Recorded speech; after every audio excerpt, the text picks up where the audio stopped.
Hello, everybody. Welcome to episode 105 of WCW. I'm your host, Swarls. We are 40 days away from Fall Brawl, so we still got a long time. Last episode, we did a drug test, and then haha, just kidding. Sorry if I clickbaited you on the thumbnail. I resolved it in the first, 5 minutes, so I feel like that's okay. I didn't make you sit through, a 2-hour stream, and then at the end be like, haha, just kidding. But anyway, we've got a Saturday night up first, and Saturday night is the next brand with a pay-per-view, but we're still pretty far out, so we'll have to figure it out when we get to the show. Well, we don't need another drug. I mean, we just did one. We'd have to wait a little bit before we drug tested.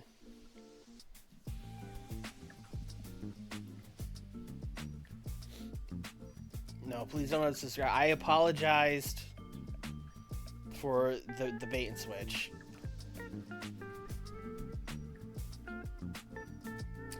The thing about Mick Foley being like, I'm quitting WWE because of what Trump said about Rob Reiner, it's like, okay, cool.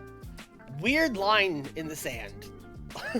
like all the other stuff they did with Trump, I was okay. I don't know. Weird.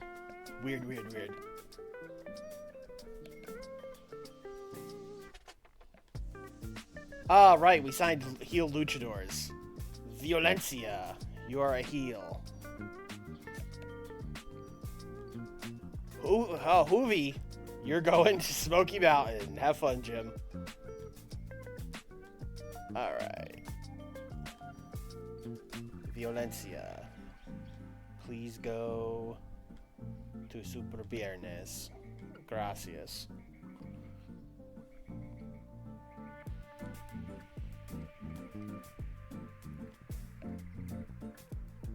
Christian Cage has moved to the southeast. Okay. I didn't know we had Christian Cage. I assume he's in Smoky Mountain. So good thing he moved to the southeast. The Juice, baby. The Juice is going to Smoky Mountain to get booked by Jim Cornette. I'm ribbing both of them by making them work together.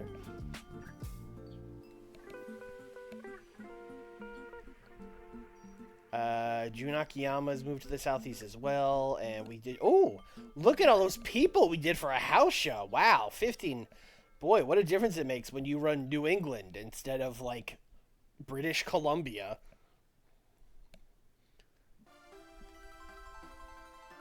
Alright. This music is a smidge too loud. When the Sonic music is going, it can't be too loud or I'll get too fucking fired up. Maybe Cornette will push him to the moon. I mean, weirder things have happened. Do you have Edge? I'm gonna be honest, I don't remember who's in developmental. Maybe we should look. There's a lot. I don't know. I don't believe Adam Copeland is here.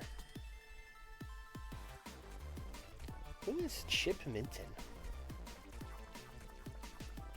Okay. We just got some guys. Oh, he's here. He's Edge. He's not Adam Copeland. He's Edge.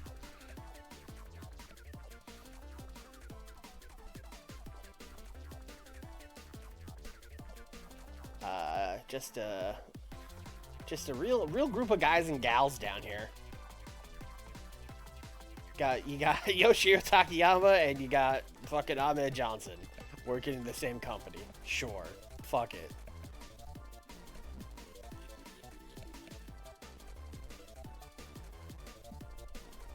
Alright. Saturday night. What are we doing?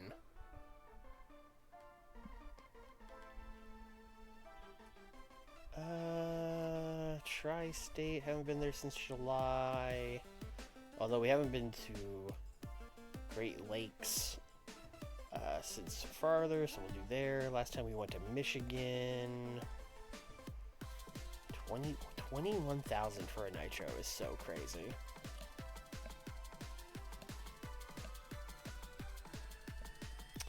Cleveland! Let's do it.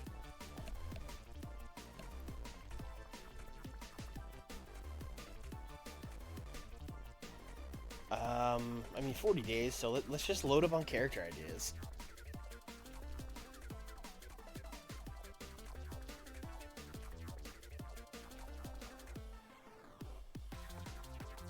A feud doesn't make sense to go for a time limit draw to an Iron Man match that ends in tie to do an I Quit blow off.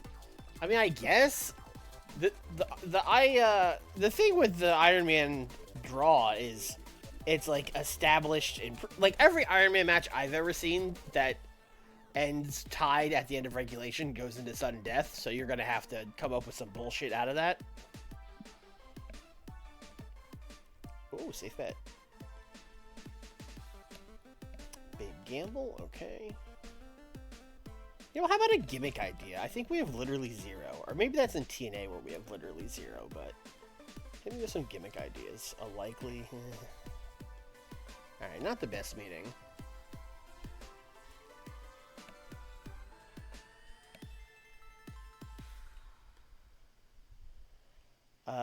Steve Williams came to backstage and said that he thinks Tatanka has a bright future and that he'd be willing to put him over.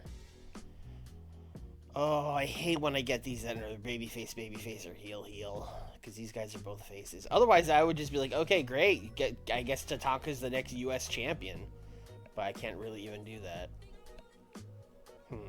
That's interesting. We'll cook up a something for that. Ric Flair and Bobby Fulton did karaoke. Great.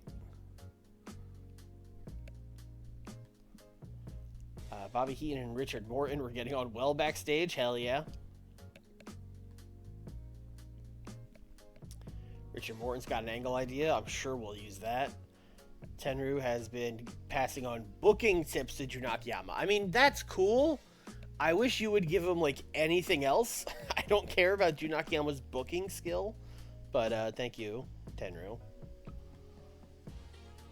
Training. Lane Storm got yelled at. Alright, great. Don't think I'm doing any of these. Alright, last week. Alright, so this was a #1 contenders match. So we have established that the world title match at Fall Brawl will be Steve Austin defending against babyface Kurt Hennig. We have not turned Rick yet. This might be the show. This might be the show where we turn Rick. Cactus beat Onita, okay. I think Cactus beat Onita with help from Vampiro and or Kevin Sullivan. Tatanka promo controlled by Avalanche. Okay, so we started that. Sid Williams brawl. Sid and Williams have just been like brawling every week, I think. Ricky Steamboat beat Richard Slinger because that's getting dropped like a bad habit. Okay. I think we should get Sid and Dr. Death in the ring. I don't know if they've had a match yet. I think they've just been brawling. Sid debut, brawl. Yeah, let's get them in the ring. Granted, it's a little cold, so that probably shouldn't be the main event because we're going to get a low heat penalty. So, let's mix them up. That TV title's hot. Also, it's like the 2 mid-card titles. That could kind of work.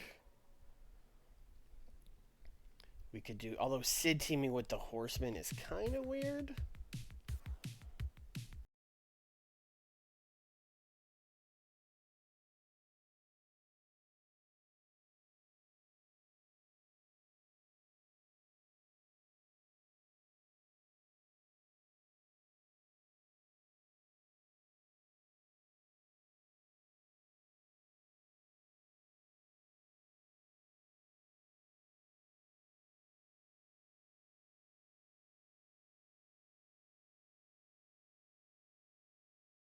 You know what?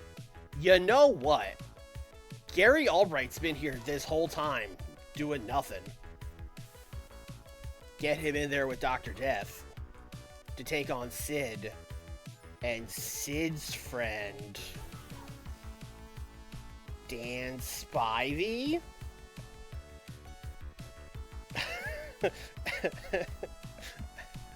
Sure.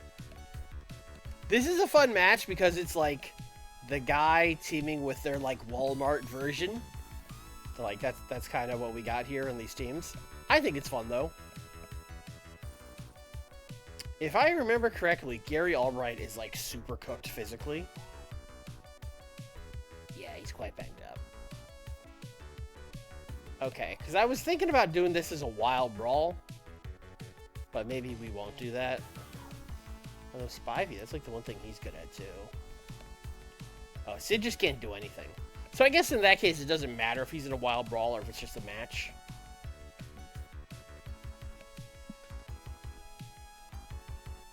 And who needs the heat in the storyline?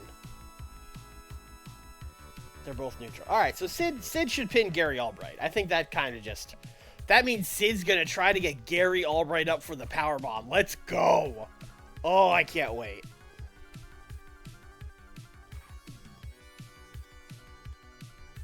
Let's give it a wild brawl and see what happens. What's the worst that could happen? Famous last words.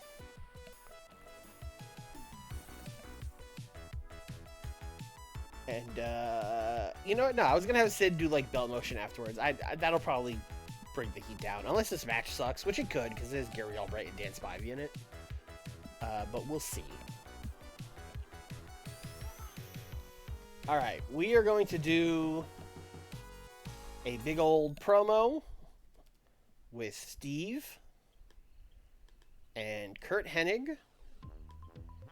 And Sherry Martel will be there. Let's see. Yeah, Sid and Spivey were a team, yes. How do I want to loop Sherry in here? Because Steve is definitely not gonna... Do I have Kurt maybe start warming up to the fact that Sherry's his manager? Like, maybe Austin says some mean things that you could say about a woman in 1995 that maybe you wouldn't say now. And then Kurt's like, hey, you watch your mouth. And then Steve's like, whoa, okay, all right. I didn't know you were like that. Yeah, let's do it like that.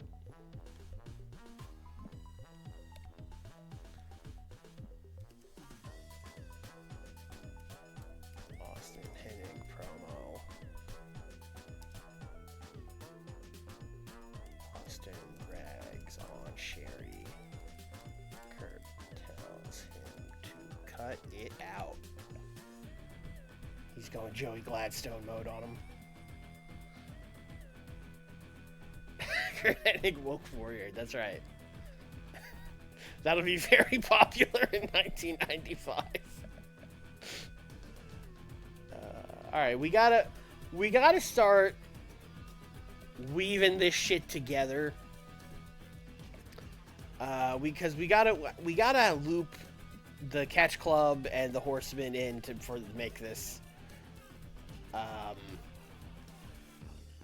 Which are my... Hey, maybe that three-way that I was gonna do at the pay-per-view, maybe we just do it on TV, right? Yeah. And then we do a big schmaz finish, and we can do like a big brawl. Well, it's funny that you say let's push JPL, because I think he's in the main event tonight.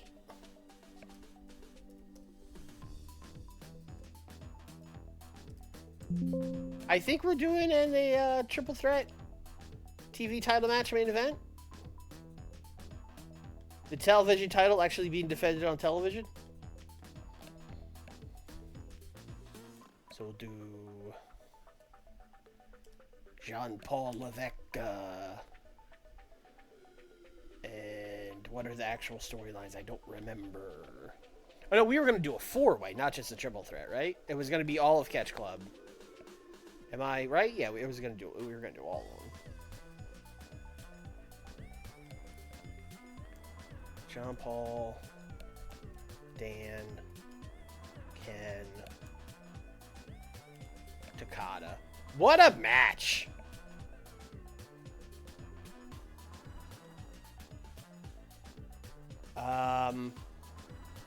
Can we do a DQ finish in a Fatal 4-Way? I don't think we can.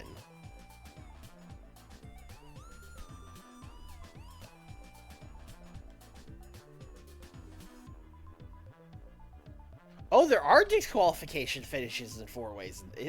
Oh.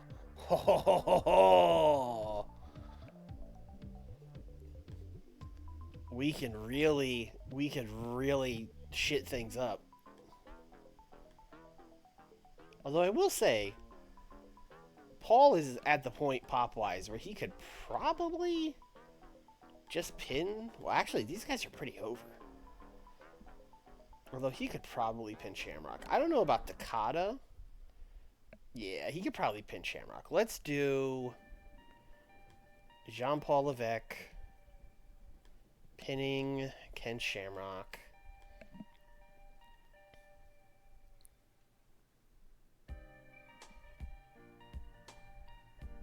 What am I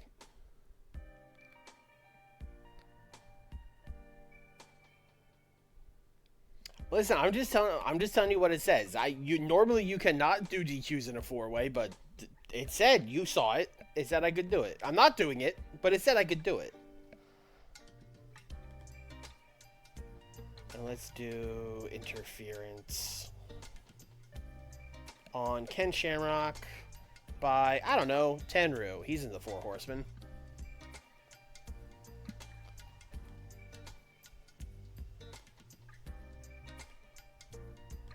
And then let's do our big schmaz, where, like, you know, John Paul, he's fighting. You know, all those guys are fighting. Ken Shamrock's fighting. Takada's fighting. Dan Severn's fighting. And then Tenryu's out there, he's fighting. And then because Tenryu's fighting, Arn comes out. And then because Arn's out, Rick's out. And then because Rick's out, Eddie's out. And then Rick Martel's out because he's also in the 4 Horsemen. And I guess there would be no reason for Steamboat to come out yet. Because, you know, we got like 4 weeks still. So we could get some, like, who's going to be the other partner? Like, we could get a lot of that. So let's just... That should be enough. That should be enough fighting.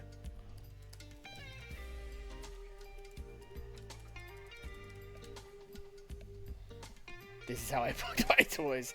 Yeah, there's a lot of that.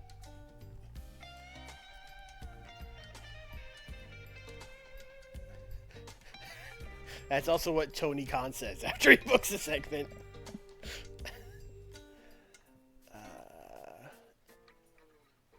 Alright, Avalanche, like, beat the shit out of Tatanka last week, right? Like, Tatanka was cutting a promo, and then he... You know what, let's do, like, an Avalanche character development promo, where he's gonna talk about, you know, everyone's been asking me why Avalanche, why, and he's gonna tell you why. Because he's at rock bottom. He's been losing in WCW. He lost his woman. He doesn't have any title shots. He's at rock bottom. He's at his lowest. And this motherfucker Tatanka, he comes in here. He's the hot new thing. Everyone's excited. Oh, Tatanka. Oh. So the only way for Avalanche to get back to the top of the mountain is to take out Tatanka.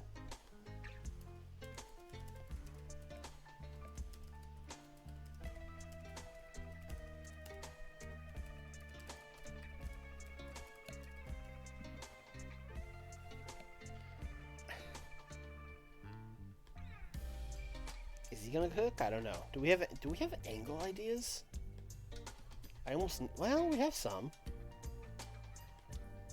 We have a near... Let him cook!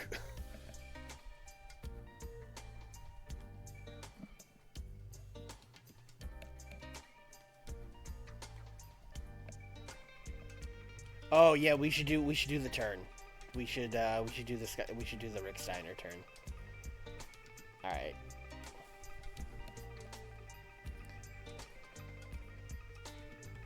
Let's do... How are we going to do this? Because I'm thinking what we do is, like, Rick and Scott versus 2 guys in the Coven. Rick turns on him. They do a beatdown.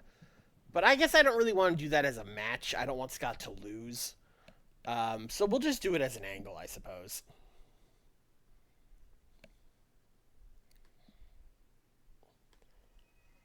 So let's say...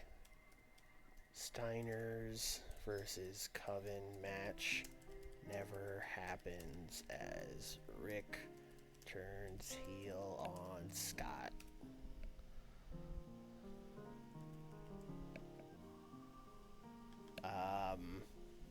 Let's do like 4 minutes. This isn't really a surprise because we've been teasing it for like weeks, but whatever. So we'll do Rick Steiner, Attacker, Scott Steiner, Victim, Vampiro, working the crowd, Kevin Sullivan, there.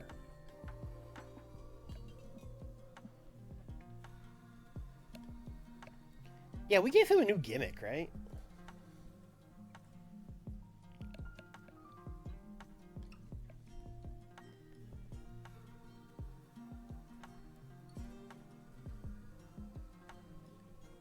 He's currently set to debut as Possessed gimmick. Okay, great. Perfect. I'm sure that won't tank his entire career by pretending to be possessed. I'm sure it'll be fine. Oh, you know what? I didn't set him to actually turn. We should do that.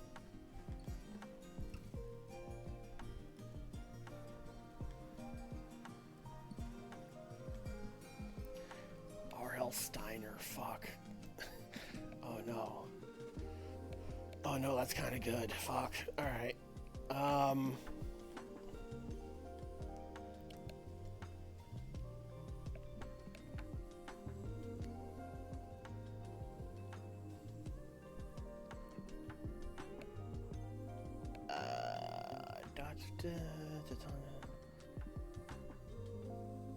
You know what? Avalanche could cut his big promo after squashing somebody. How about that? Well, I guess it doesn't really make sense if his promo is like, I'm at rock bottom, and then he cuts it after winning a match. Maybe that doesn't make sense. Maybe no. Alright, who's just kind of chilling right now? Battle Cat. Battle Cat is well known and just chilling.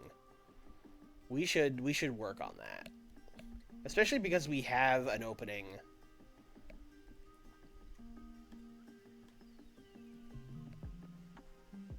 There are many people that could benefit from beating him. There is Dave Finlay. There is Dean Malenko. There is Dean Malenko. Yes.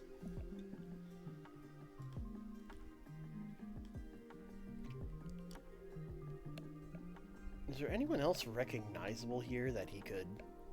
Tommy Rogers is recognizable. Now, Dean Malenko simply defeating Tommy Rogers in a singles match is strange. But I'm gonna do it!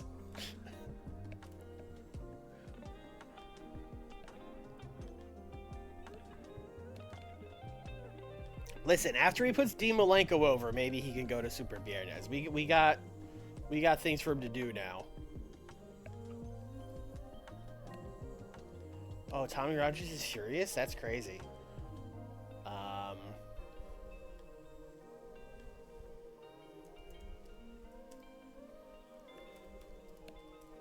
Cat vs. Iceman.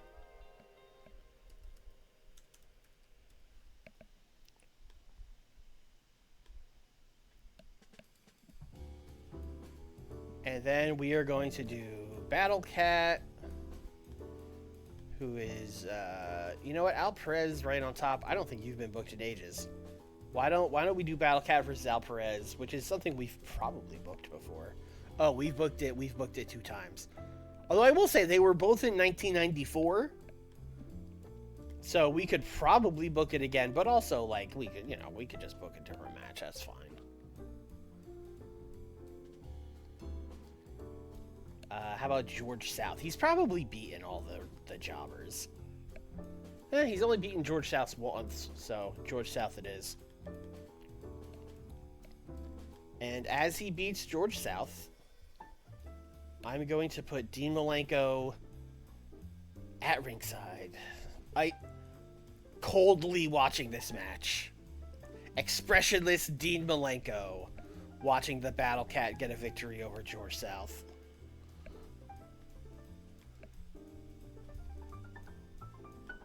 I don't have a storytelling match.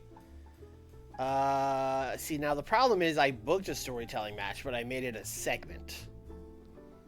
So I should probably book an actual storytelling match. We got Rick Steamboat. Oh, let's actually, I said it before, but this time let's actually do it. Let's do something with Steamboat. Steamboat face, Terry Funk face, Onita face. I mean, that sounds like a great fucking match.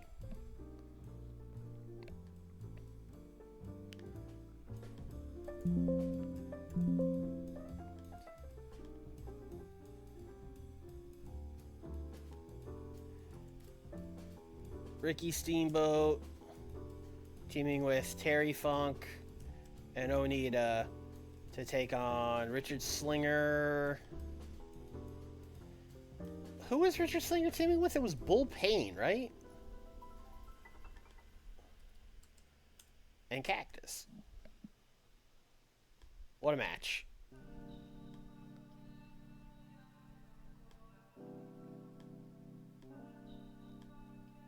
That was weird how the details disappeared. Alright. Storytelling. And we're telling the story of Cactus Jack getting back on the wagon because the Coven keeps helping him. This time he can pin Terry. But let's have Terry getting distracted by fucking Mortis. Because what else is Mortis doing?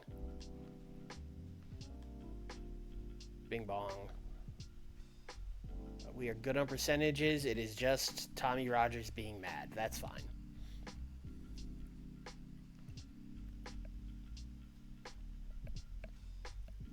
I think we opened the show with the big Austin and Hennig promo. I think that's fine. And then... yeah, that 6-man tag is probably a good first actual match. Steiner's thing is pretty big. I would put that like way up here.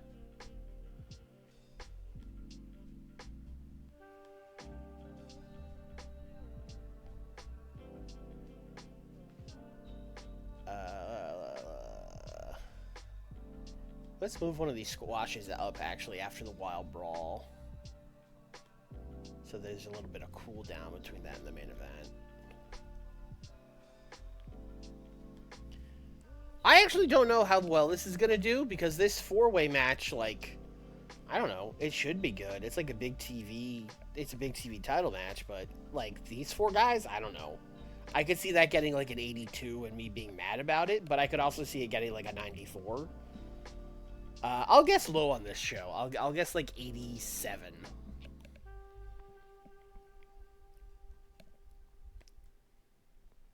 Yep, that's a good start.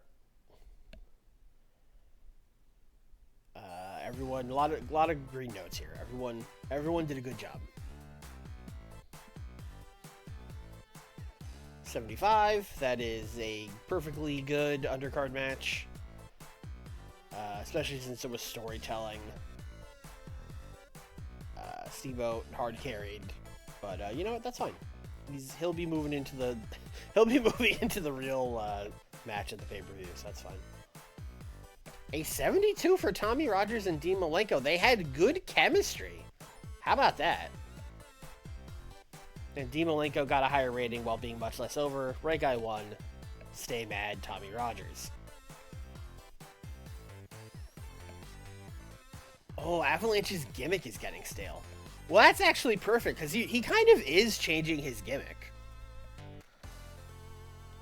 Alright, his gimmick now is Badass, which is a legitimate gimmick. I would say he's changing his gimmick. Dominant. Oh, he only plays Dominant. Okay. Let's just have it be a standard gimmick. And his gimmick is, down on his luck. Which I would say is pretty generic and safe.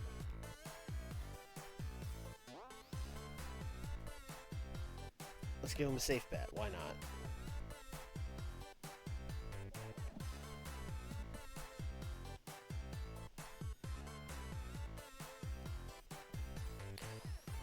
Dan Spivey broke his tailbone. I mean, with all due respect to Dan, if one person was going to break their tailbone in this match, you know, it was probably... I'm glad it's him, I guess. Although, damn, Gary Albright, 39. A guy with a broken tailbone got more points than you, Gary. Jeez.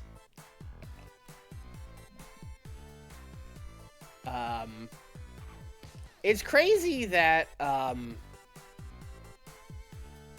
Dan Spivey broke his tailbone and not Gary Albright, because Gary Albright did get hit with a double powerbomb, which I guess Dan did with a broken tailbone. That's crazy.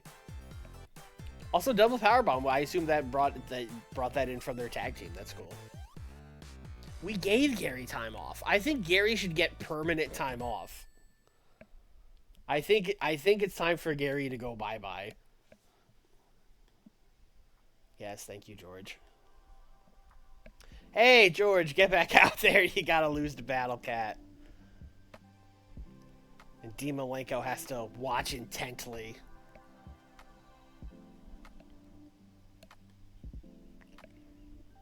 Okay, only a 75 on this. Oh, I guess it was only a 4-minute segment, so that's what's gonna happen. 6 segments.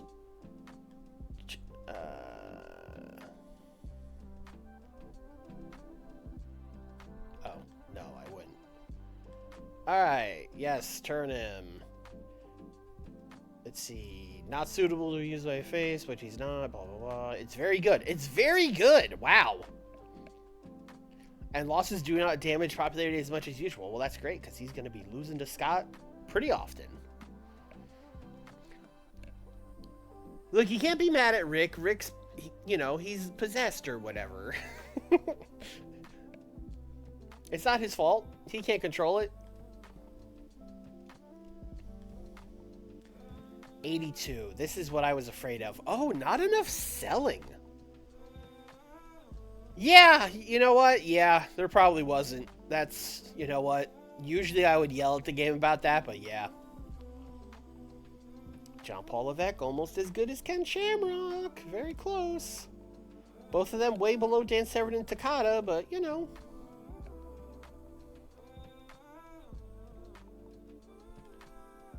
And then big old, just look at all these guys. Look at this.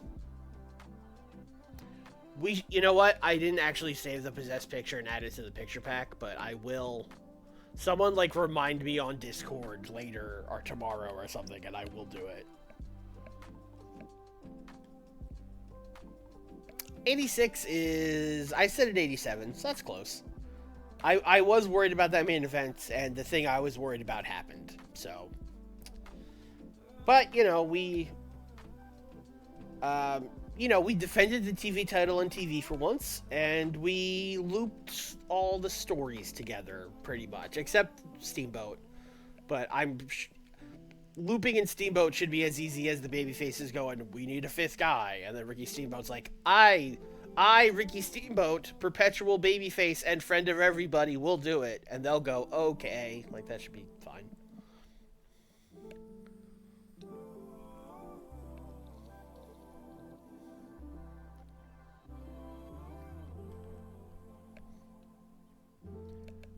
I don't think I'm gonna do advantage. Tony did those for I didn't like them. But we can just book cool matches. 30 days for a broken tailbone seems fast. But maybe he's got a strong tailbone. We made 500 grand. Oh, that new Canada TV deal. Look at all those numbers going up. I mean, not up, but, you know, improving. Nah.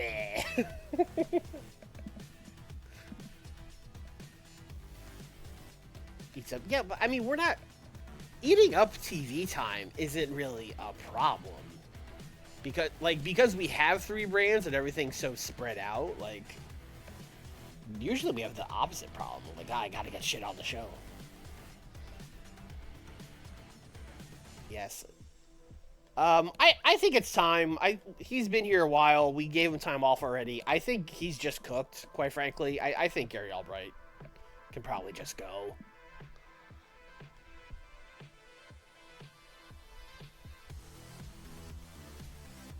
Yeah, it's fine. Goodbye, Gary.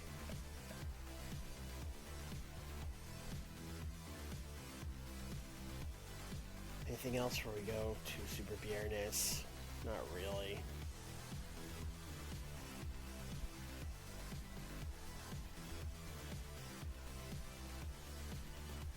Oh, Poison Salada's got some stats in this save. I guess that's before he got his injury or whatever, so that makes sense.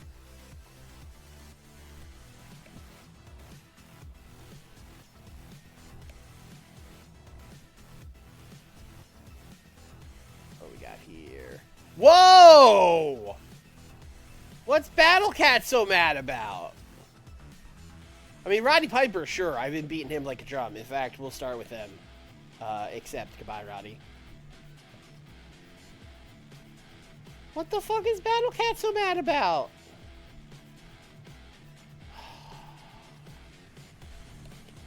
Chat, what do we do?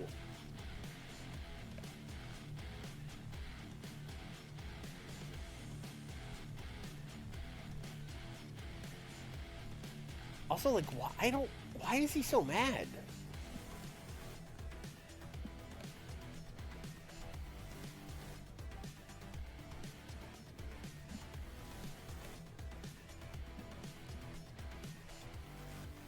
If I reject, he's just gonna be mad, right? He's gonna sit out. Yeah. Alright. I mean, Nick says keep him, but if I reject and then he sits out, can I then just fire him? Because I'm not gonna let him sit out. Who cares? Oh, he has a gloomy personality? Okay.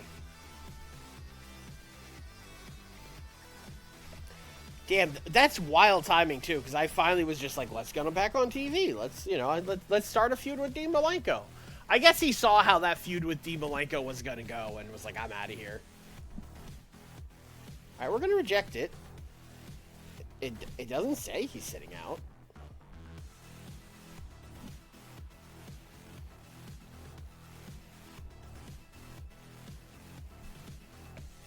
Would it come in like tomorrow if he decides? Oh, he's very angry. Probably very angry because I didn't release him. Can we fix this?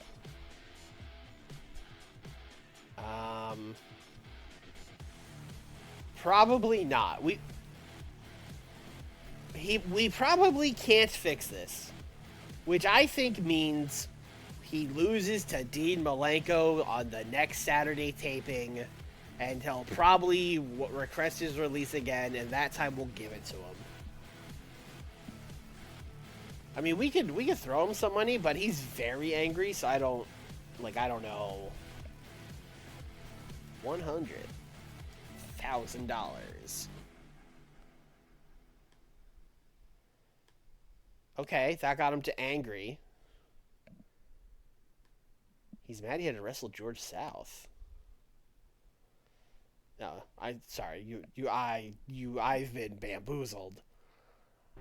I wish it told me which exact match he's mad about. Although I think chat is right. I'm pretty sure we had him job to John Paul when John Paul was not the best. What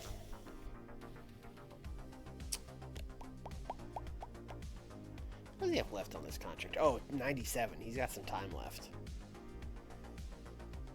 I think we job him to Dean. I think we keep him around long enough to job him to Dean.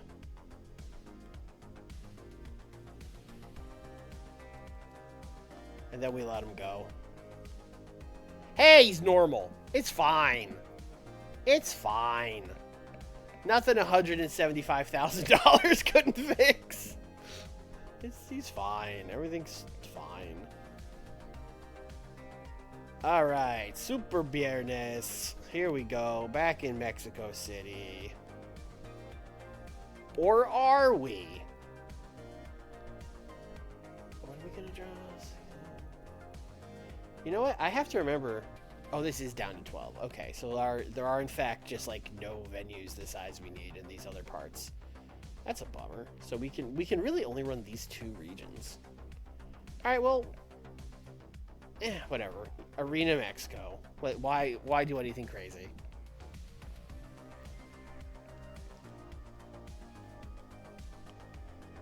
Booking team meeting. Character idea. Yeah. Character idea. Yeah. Character idea. All right. 2 near certainties is probably, you know. How about a finish? Bit of a gamble. Okay. I would love for you to book an Anniversario show in September. I mean, we're building to this match versus hair match. Maybe that's when we do it, because I don't know when it's happening. Maybe there will be a clash in September, and we could be like, it's also the Anniversario. But also, CMLL technically doesn't exist, so I don't know. What exactly is it an anniversary of? Likely, I guess we'll keep it. Coco Negro Jr.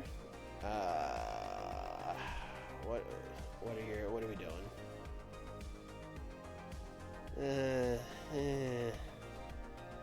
Gonna say no.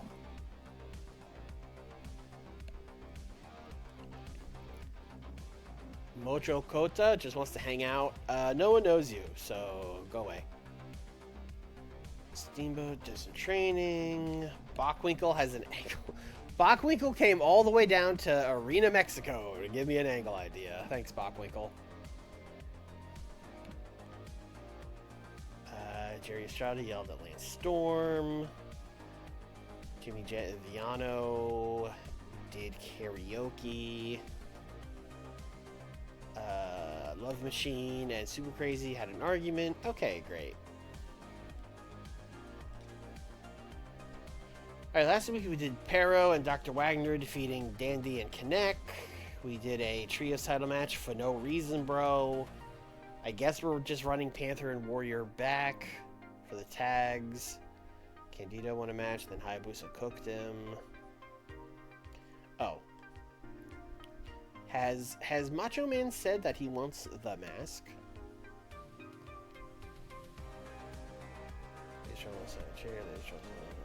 No, he hasn't. So, okay, alright, well, that's the first thing we're booking. Randy Savage is basically got to come out.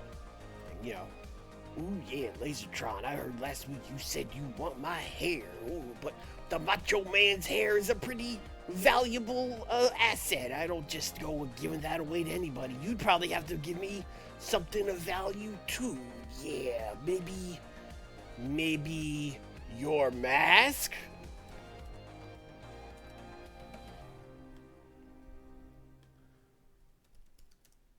Savage won't put his hair on the line unless Lasertron puts his mask on the line.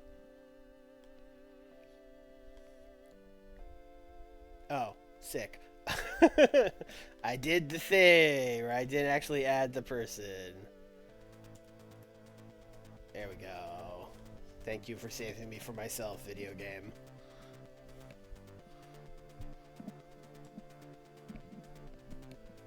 Alright. Dr. Wagner won that tag match last week, and he's going to be going against Kinect and almost certainly defeating Kinect and winning that title. Wagner's only recognizable? That's got to just be in the States, right? I assume he has a lot more pop in Mexico.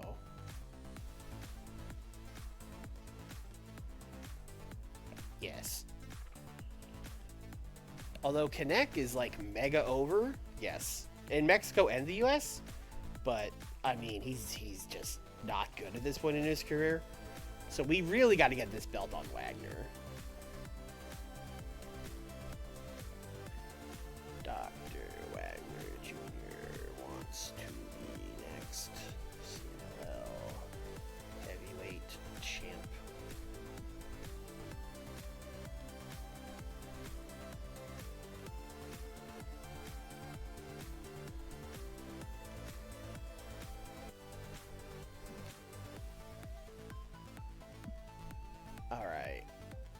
So let's actually book some matches.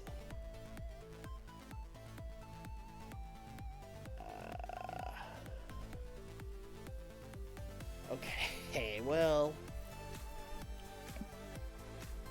Connect, Dandy.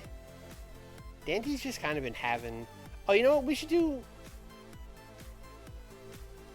something with Atlantis and. You know what? We've been doing this whole time. We've been doing like Blue Panther.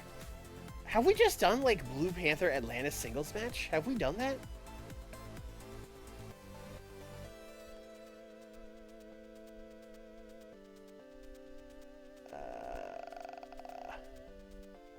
No, we have done a million tag matches and trios matches and 6-man tags and blah. We have not just booked fucking Blue Panther versus Atlantis. Let's do it. Who needs the momentum? Atlantis is poor, really? Okay, Atlantis needs the win. That's surprising. I would like them to go 16, but the game's probably going to be like, that's too much. But I would like them to go that long. We will make it open. Apparently Atlantis needs to win. We'll do botched interference from Black Warrior. Give Blue Panther a little sun. Is the game gonna tell me that's too much? Atlantis and Blue Panther. No! Ooh! Okay. Excited.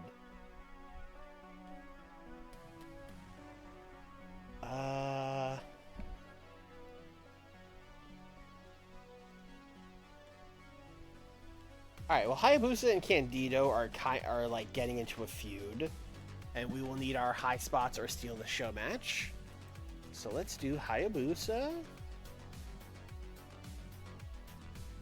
And I mean, we've been teaming him with Jinsei Shinzaki, although Jinsei is like not great, but that is kind of, well, he can get pinned. And Chris Candido.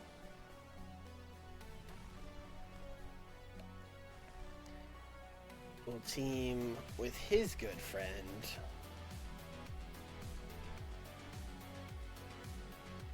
Taka. Oh, Violencia is unimportant. I thought he had Pop. Oh, he's Pop in Mexico, yeah. But I always forget, like, yeah, it's going by his U.S. Pop. He has no U.S. Pop. All right, we can get Violencia over. All right, Chris Candido's gonna team with Taka though.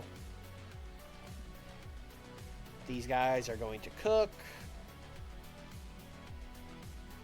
And as mentioned, Chris Candido will pin Jinsei Shinzaki.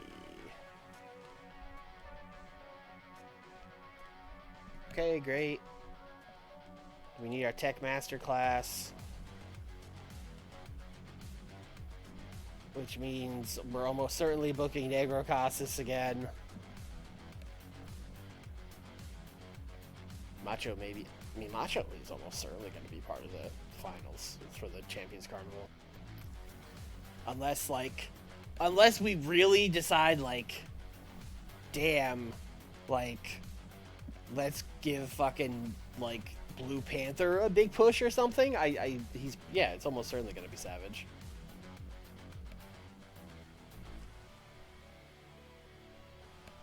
Let me look at this storyline. Yeah, I feel like these guys are just having, like, tag matches every week when, you know, there's nothing wrong with that. Scotty, you have momentum now, right? Yes, you have very warm momentum, which means we can book you and not get yelled at, so that's great. I would like to just book Skyda in, like, a match and have him get attacked by Negro Casas afterwards.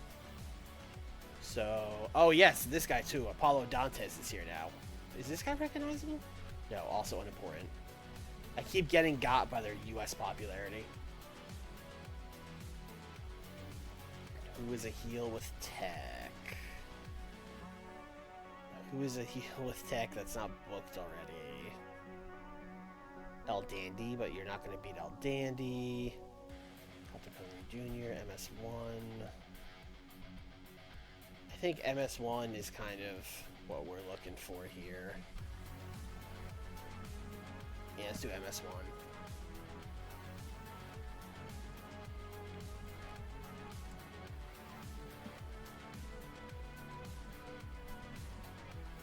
$12 Tech Masterclass.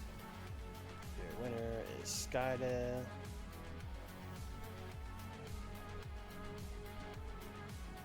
Casas beats down Skida after match. Let's do like 3 minutes. Surprise! It's really not much of a surprise, but let me get this bonus. let me have this.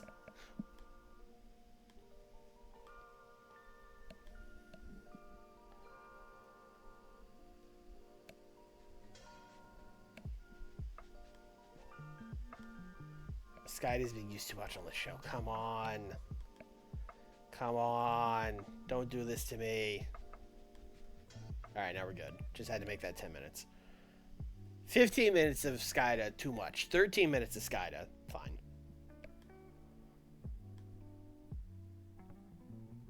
El Dandy and Pero Aguayo are not on the show. We should fix. Those are like the 2 biggest stars.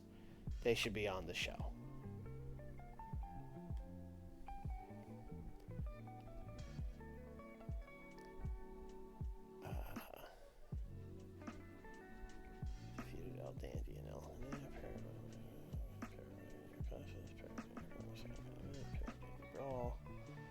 Boy, they've been feuding for a while now, huh?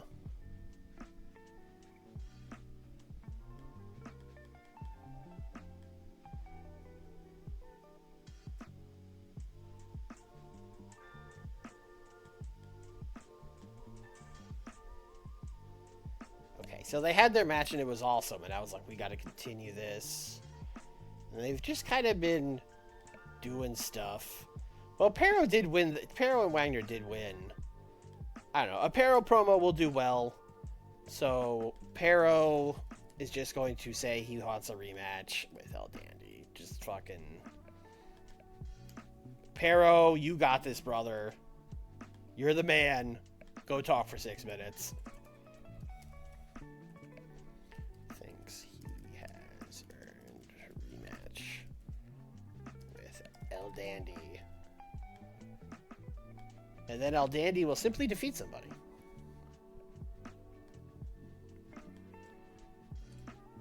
So let's take El Dandy. Let's just give him someone I think he could have like a fun... Like, let's just put him in there with like Psychosis. And give him like 8 minutes open, El Dandy wins. I think that's fun.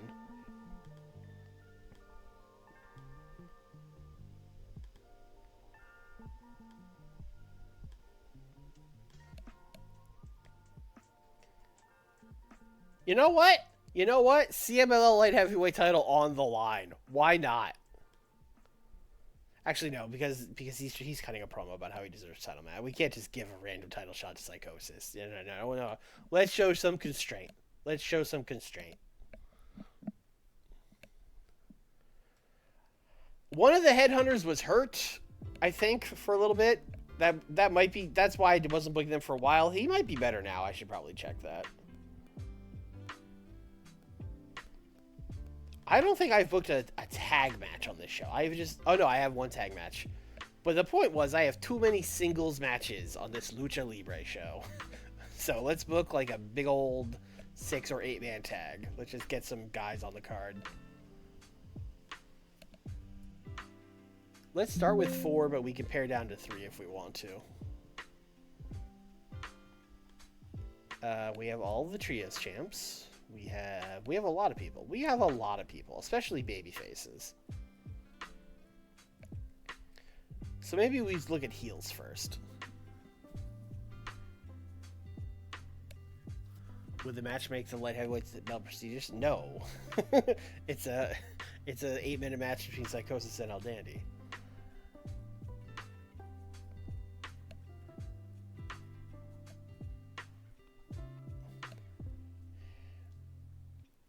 maybe this is a good way to get a team of heels, like, going against the Trios champions to beat them in an Atomico or something.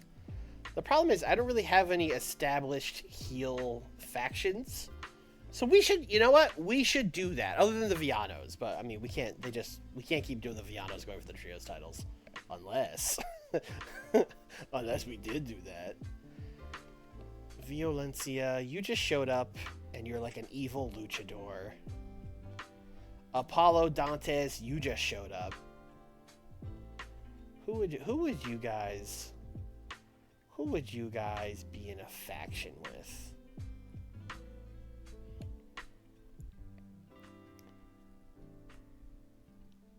Oro is cool.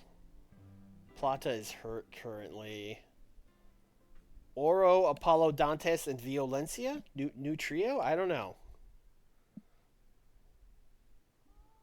Kato Kung Lee Jr.?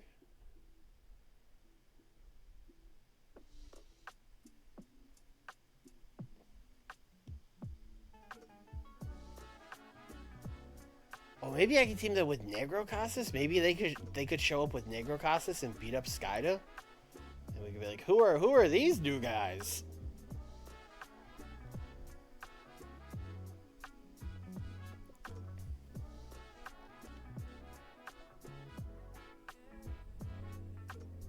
Alright, let's do it this way. Who's recognizable? The Trios champions are recognizable. Wagner, but he's cooking a promo. Coco is recognizable. Okay, I just had a new idea. Coco is gonna go out there and get pinned. Coco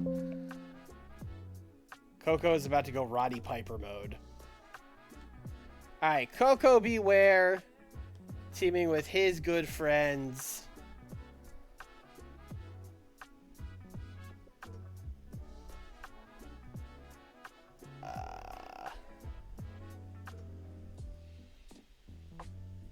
I kind of like Coco, Felino, and I was looking for like a third animal wrestler. So I don't think any of these guys are animals. I don't know what all their names mean. You know what? Let's try the Headhunters. Coco and the Headhunters, the heaviest team in CML history, will take on Apollo, Violencia. You know what? Let's do Oro. That was the original team I threw out there.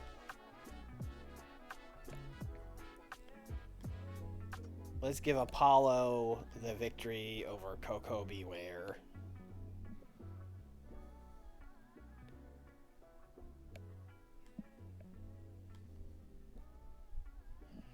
Super Viernes is gonna have a block in the Champions Carnival. We're gonna do 3 blocks, so that's the closest we'll get to a Grand Prix or whatever. Oh, Coco's furious? That's crazy. That's wild. This is the week where I'm just letting people be mad. I've had it with their nonsense. Coco, you were brought in to be Piper's friend, and now Piper's gone, brother. Savage promo should probably be up there, yeah.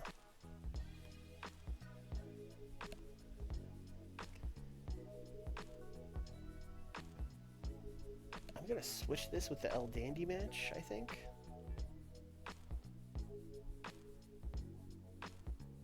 You know what? Let's have the Pero after. Yeah, I think that's good.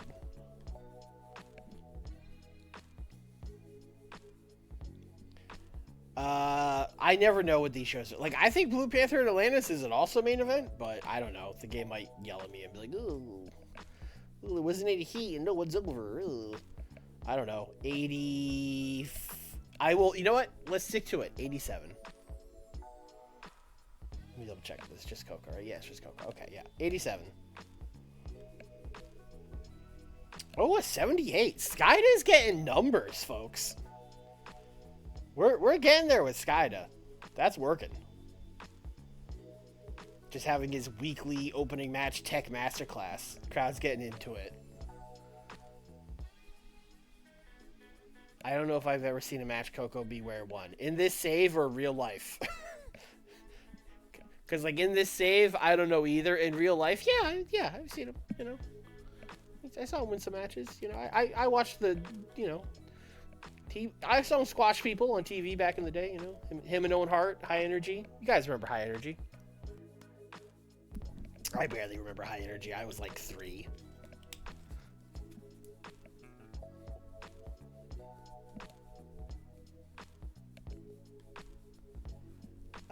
70 for the attack, that's fine. This got a 73. Let's see. Headhunters were fine. Coco was not fine. Wow, that's a lot of people off their game. Oro. Oh, these guys are good. Violencia and Apollo are, like, good.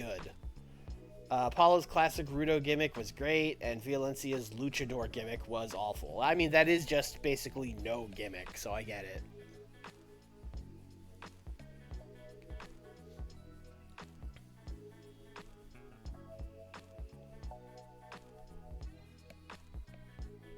Hell yeah to impressing random cooks with old luchadors. That's awesome. I was born in 97, so I do not remember High Energy. Well, they wore baggy pants and had checker suspenders, and they were a tag team, you know? They were fine. 80 promo on Wagner. Okay, I'll take that. 75 on this match? This is a big Math 8 Mathin match, but I will for sure take it. Candido and Hayabusa might be real good. Candido's another one. I think he's been here since 92, but like when we just had one brand, we really couldn't do a lot with him, and it took him a while on Super Viernes really to find his footing. But he's kind of settled into like the evil gringo role here on Super Viernes, and it works for him. He's doing well.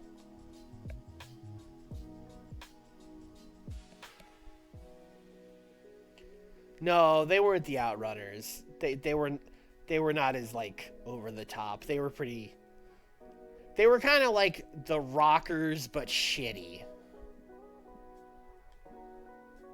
75. Man, Savage is such an enigma. Sometimes I give him a promo when he gets like a 99, and sometimes I give him a promo when he gets a 75.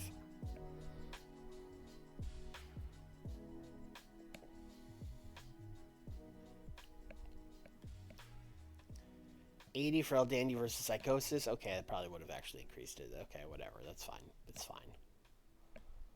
Pero promo 86. Let's go.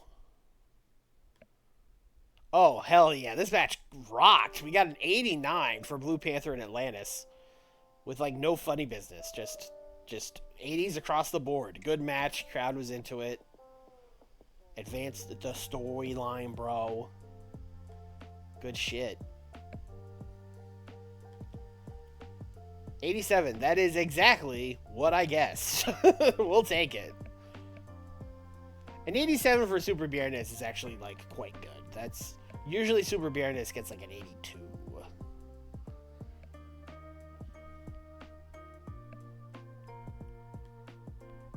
We make a lot of money running this show, though. Very profitable. And it helps our pop a lot. Especially in Mexico and Canada. You know Canada, the hotbed of Lucha Libre. Such famous Canadian luchadors as El Generico and others.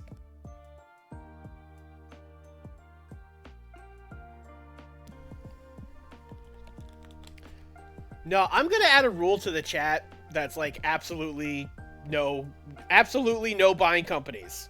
Just it's gonna be one of the things, you know, like that some people set up when you come into their chat, and it's like welcome, and then there's like a thing under it. That's what it's gonna be. No buying companies.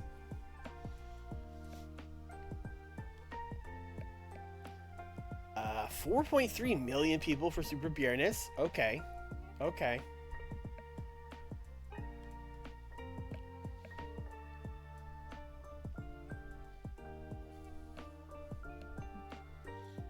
I don't want to take the time to do it. It takes so long to get through anything in this save because we have to do 3 shows every week. Last stream we only advanced 1 week. It would take a full year to book a full year at that rate. Which I guess that's what some people like are into, but that's too slow for me, dog.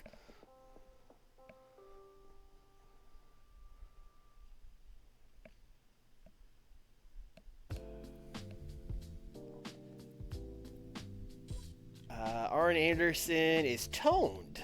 Interesting. Interesting.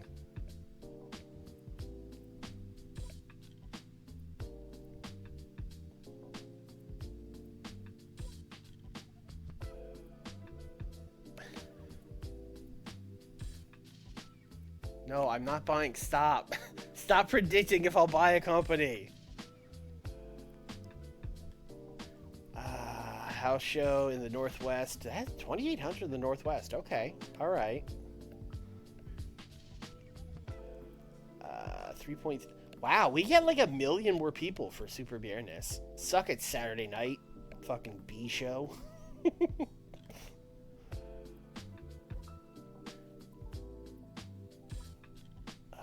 Anything of note here?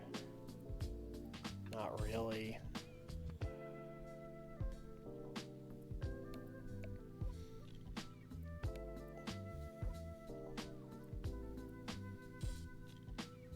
Guys, I will blow my brains out before we add a 4th brand. You could write that down. You could hold me to that. Yeah, our best TV deals in Mexico. Yeah, we have like the biggest network in Mexico playing our show. Oh, SummerSlam.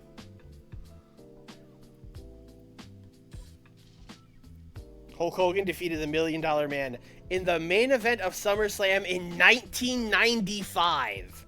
Not 88, not 89, 95. That's crazy. And it got a 92. It was the best thing on the show by a lot, probably. Oh, Hogan hard carried. Why are they pushing Ted so hard? He's not good. I don't get it.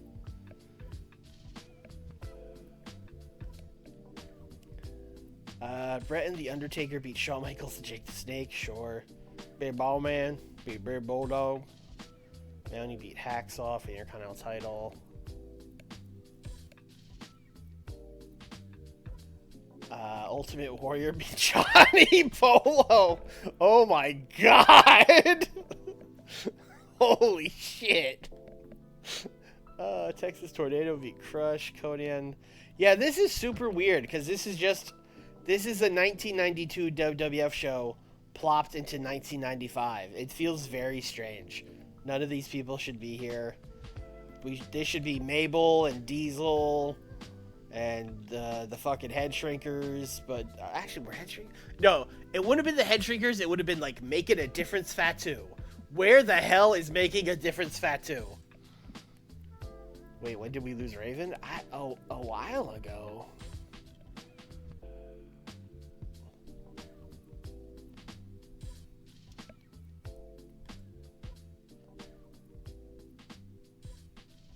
Alright, Nitro time.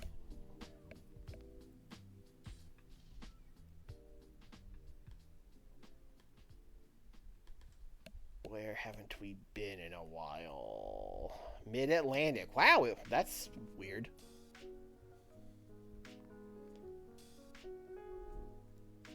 Yeah, he's been gone for a minute. I don't remember why we let him go other than, like, he's not doing good numbers. I think it was literally just that. And at the time, I don't think we had 3 brands at the time, so it was hard to squeeze someone like him onto a show. Now we would probably just put him on fucking Super Viernes. El Raven. Last time, we did we did Great American Bash in Charlotte. Okay, so it's been a minute.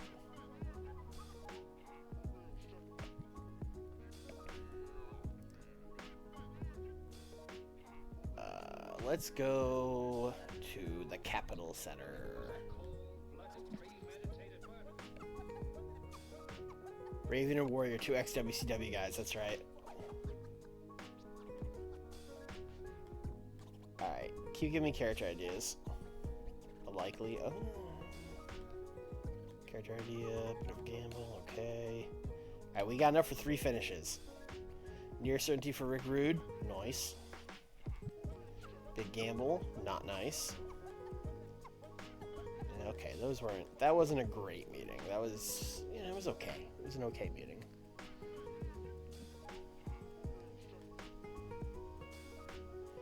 Jeff Hardy has showed up. Yeah, come on in, kid. Rick Rude yelled at Lance Storm. Arn Anderson yelled at Lance Storm. Sting has a character idea. Now that's interesting. Rey Mysterio has an angle idea. Booker T and Mike Awesome had a heated argument. Brian Pillman and Bam Bam got into a huge row. All right, well, that's great. You fellas take that heat and bring it out to the ring for your big angle you're about to have.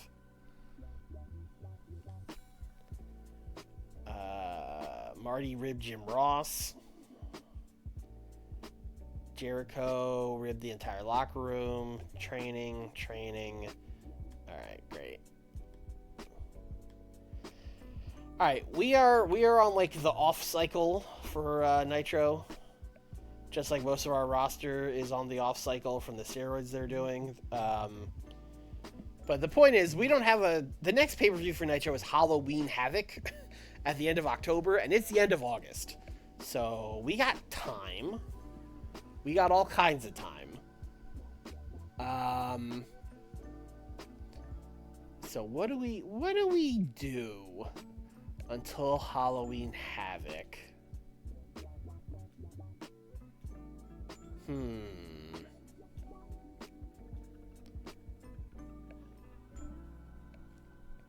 Because we're doing this the Frightful Four at Halloween Havoc. We're doing a dumb 4-way match. So I can't even... I was thinking like we could do a number 1 contenders tournament, but that doesn't even really work because we're doing a 4-way. Unless we do something like really, really stupid where we're like, oh, somehow the tournament ended with 3 winners. Like something insane like that.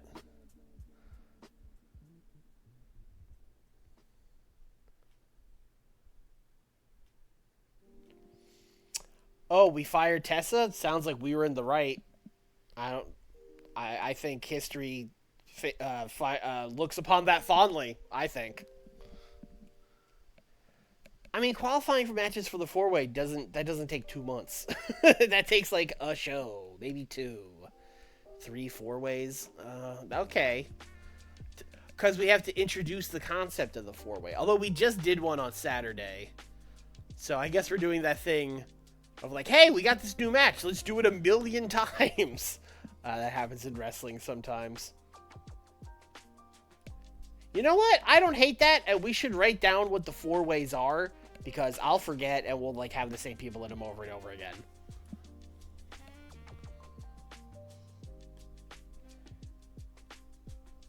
Who would announce that?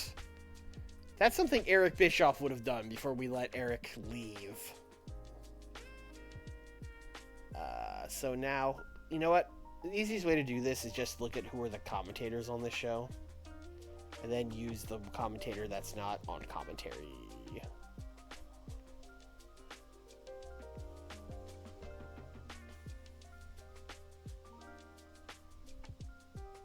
Alright, you know what? Add match. Staff. Tony Schiavone, Michael Hayes, and Don Callis is the Okay. Alright. Hey y'all, it's me. It's good old JR. Jim Ross coming out here, tell y'all about this new concept we've been having.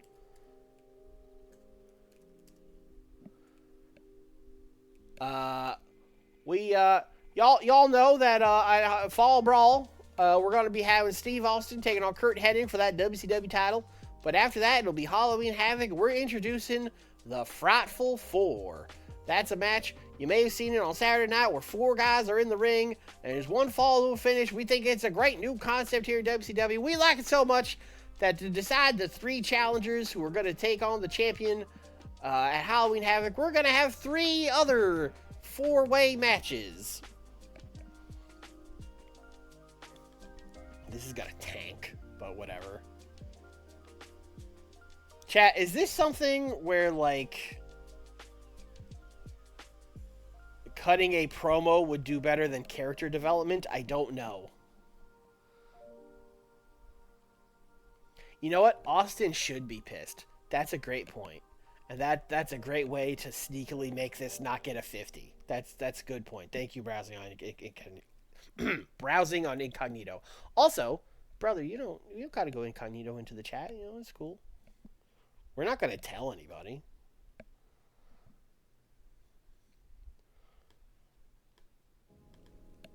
Yes, Steve Austin will come out and basically be like, "That's bullshit. Why do I gotta defend my title? I'm the greatest WCW champion. They gotta get 3 guys in the match to defeat me. They're trying to screw me. Blah blah blah." JR introduces Frightful 4 qualifiers. Austin mad.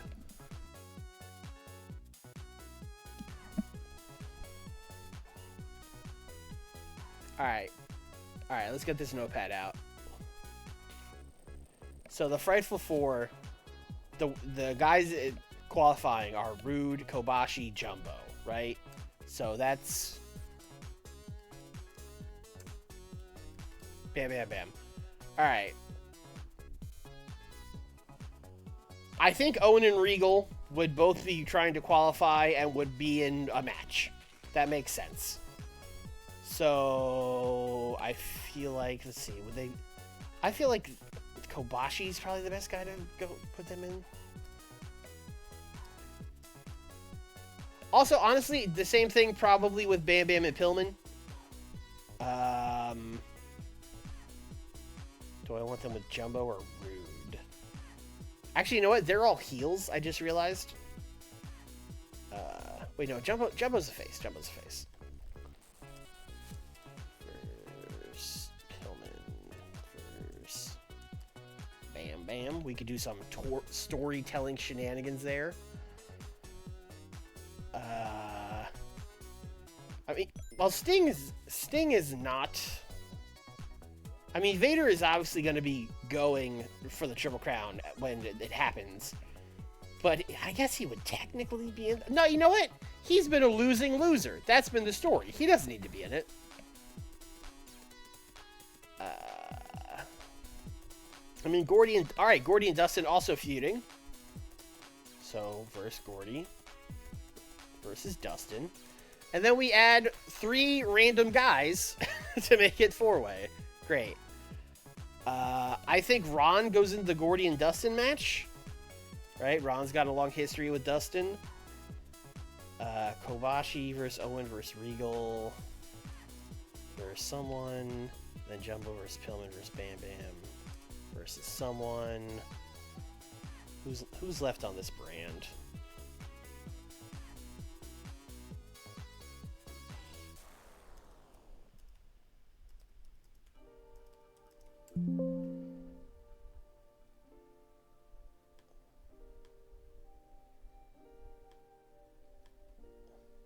Also, do we need like heels or faces in these matches?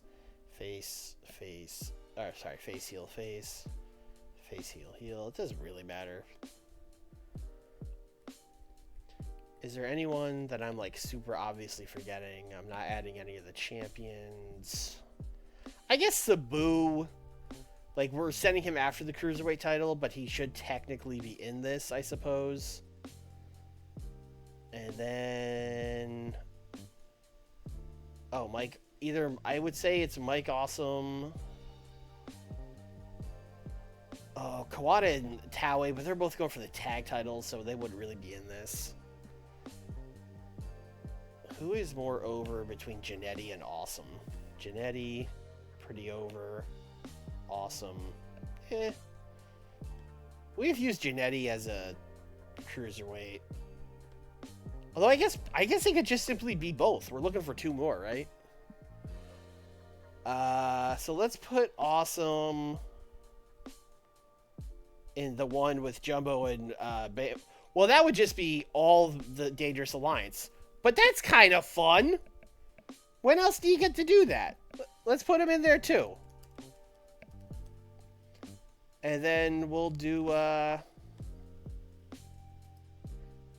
guess Sabu will be... Actually, Kobashi, Owen, Regal, Sabu is a pretty sick match. Let's do Sabu. And then which one are we going to do tonight?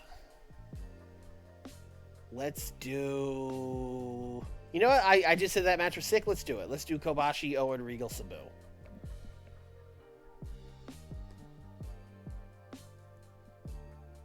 The other ones are going to happen next week. We're trying to stretch, you know, we're stretching. We're stretching. Kenta Kobashi, Owen Hart, Steve Regal, Sabu. 16 minutes. Kobashi is winning. Let's see. Sabu is going to complain if he loses.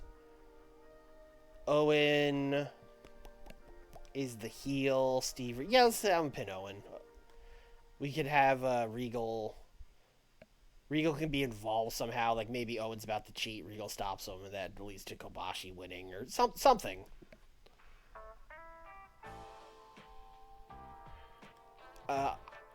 Technically, I should put, like, storytelling for this, but since it's going to be the main event, I'm not going to put storytelling. Alright. Let's have the Dangerous Alliance cut a promo about how, oh my god, they put us all in the same four-way match. Can you believe this? This is crazy. WCW has it out for the Dangerous Alliance. We're too strong as a unit. They're trying to pit us against each other.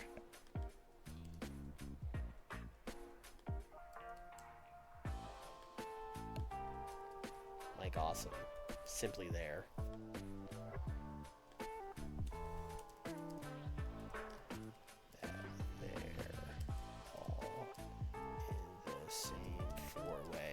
Next week. Look this dummy.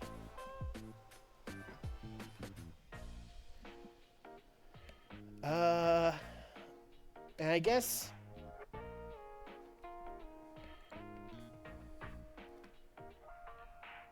let's see. Ron's a heel. Gordy.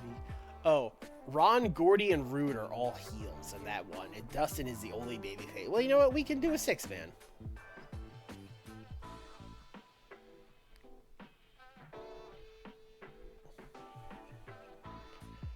It's not an all-heels four-way. Jumbo is a babyface, right? Right?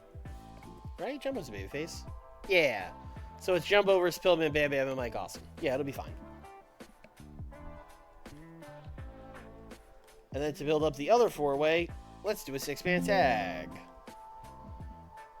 So we will do Rick Rude, Ron Simmons, and Terry Gordy, who are all in that four-way, and they will take on Dustin and Dustin's friends.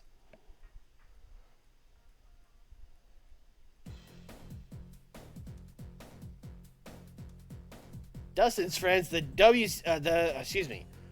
All Japan Tag Team Champions Stan Hansen and Mitsuharu Misawa.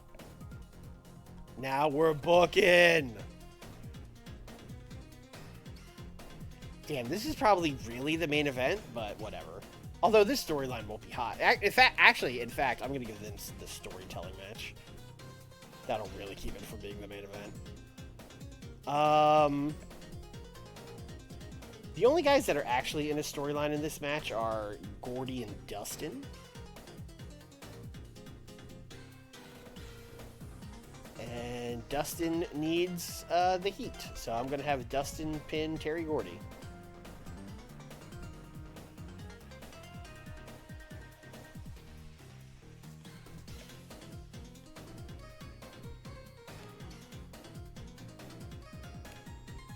Low-key, should it be All Japan? Yeah, I mean, for sure. Almost certainly. All Japan Nitro, but also Sting's here. Speaking of Sting.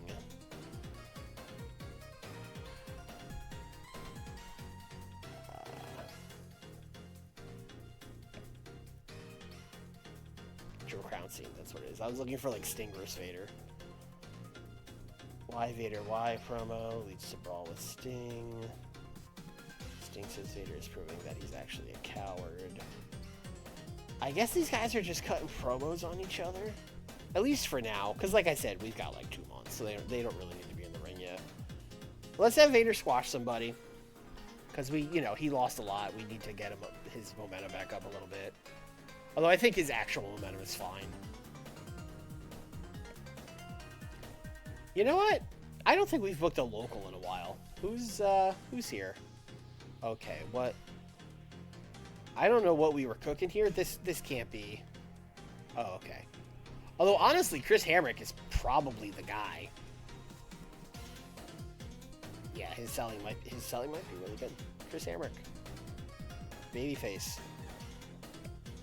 Do the bump. Big Dave Vader is Chris Hamrick.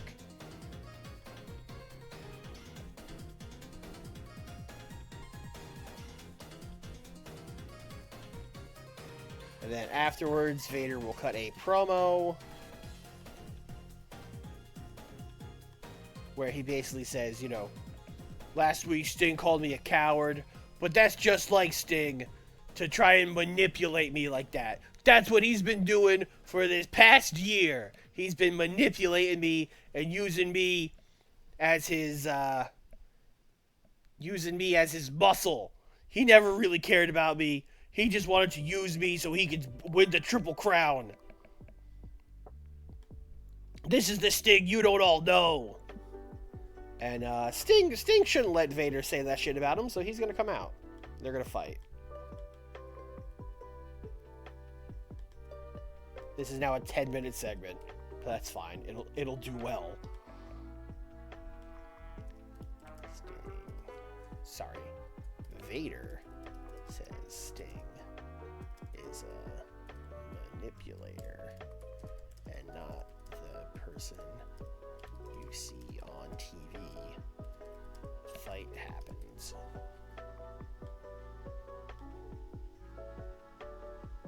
Okay.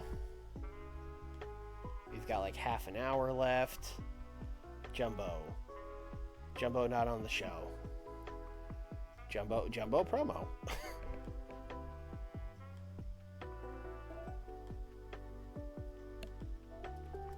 Jumbo Saruta says, next week in the 4-way, I'm gonna win.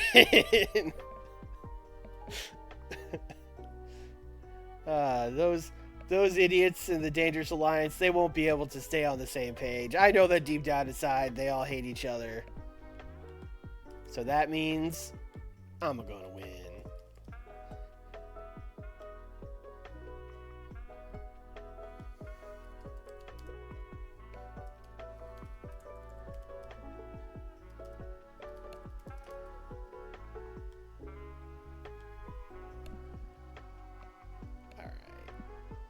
Oh, the women. The women. This reminds me. Asha Kong? Hot momentum. Okay, great. Cynthia? Hot momentum. Also, you're just like over at this point, right? She's not as over as I think she should be. What's your star quality? Oh, she only has 57 star quality. Woof.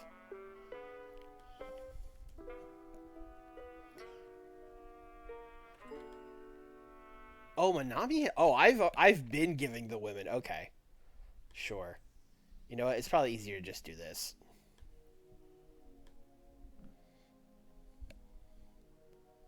No, ECW is also still stuck in like 1992. It's very strange. I mean, it's not that strange. It makes sense, but like Paul Heyman still works for us.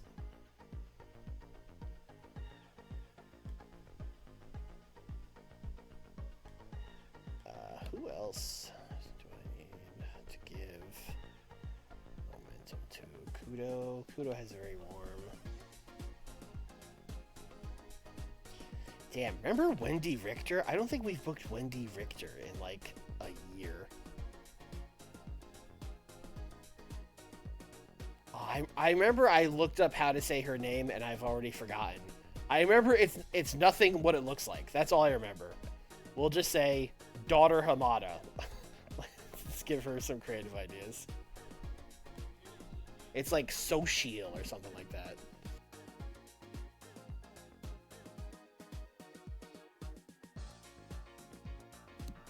Hey.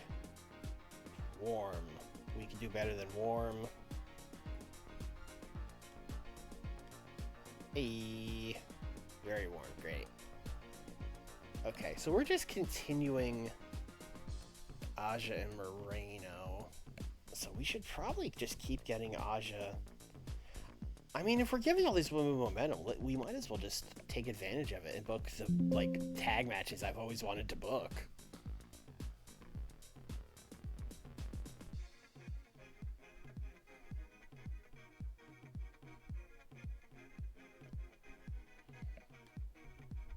Alright.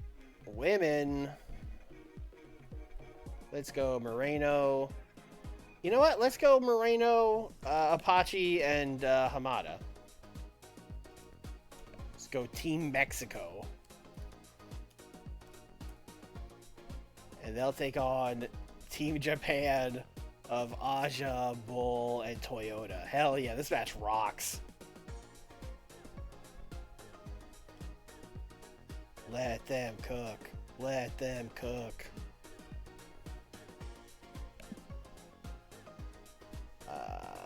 Who actually needs...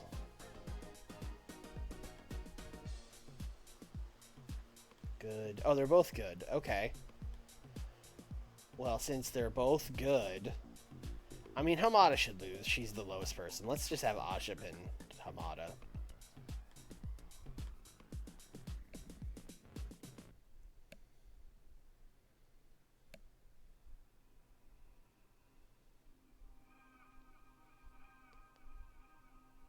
Daughter Hamada. Yes, thank you.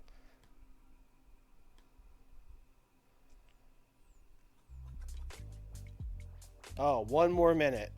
Do we just give something a minute, or do we squeeze someone on the... Oh, Ultimo! Oh, Ultimo promo. No. You know what? It doesn't need to be long. Backstage. Storyline development. 3 minutes. Scripted. You know what? Let's go crazy. Let's go 4 minutes. Actually, you know what? Let's do this like, because he got put through a table by Sabu at the end of the show last week. So let's do like pre-tape outside broadcast, like Ultimo Dragon sending in video from home or the hospital or whatever. Basically, Sabu, you put me on the shelf, but when I come back, you're a dead man.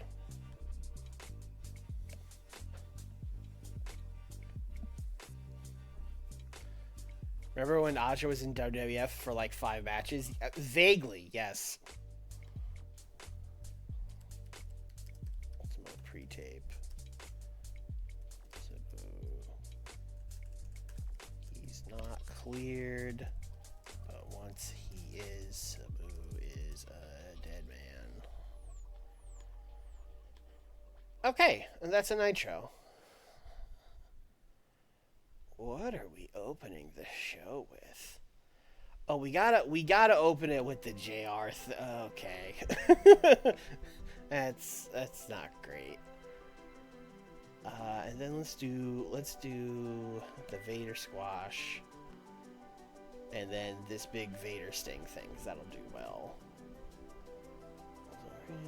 He's going to sit. I think the Jumbo promo might do better than the Dangerous Alliance promo, which is a crazy sentence, but I think it's true. Alright, that's Nitro. We have once again booked a 4-way main event that I don't know how well it's going to do, so I don't know. I think for the 3rd time in a row, I'm going to guess an 87.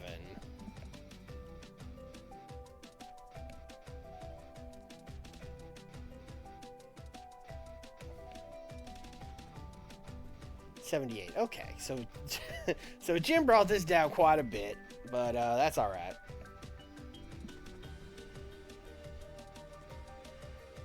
Classic squash match. Oh, Chris Hamrick was rusty. Wow. I don't think you're going to see that big of a difference between two wrestlers in one match very often. A 96 and a 13. That's wild. Okay, yeah, this is great. Vader, since turning heel, has been super hot. I think the heel turn gave him a lot of momentum, and I think he's a better heel, because he is a better heel. He's Vader. So ever since he's turned heel, he's been like a super hot act.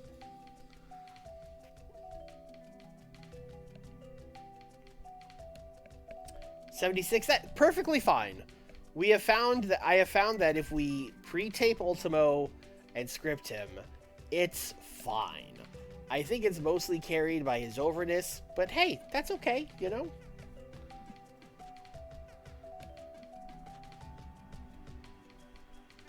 $74, let's go, ladies. Girl up hot up, bring it up the rear, the 44. Apache, only a 47. Best wrestler, Bull Nakano.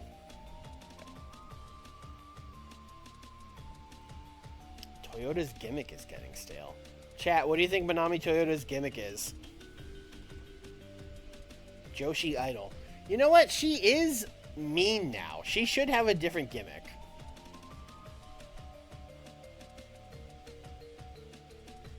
Okay, she can't play comedy in the gym. Okay, so it's just telling me things she can't play.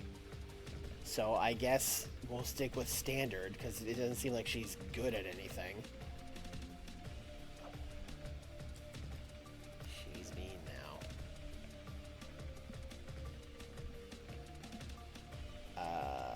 I would say that's pretty generic and safe. I would say that's pretty generic and safe.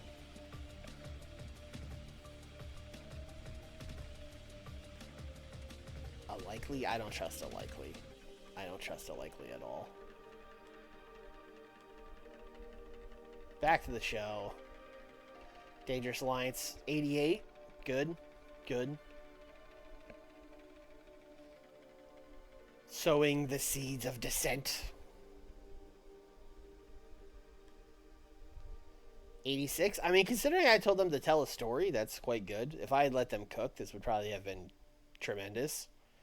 Stan and Masawa have also been just absolutely cooking since they won the tag titles. Gotta hand it to them.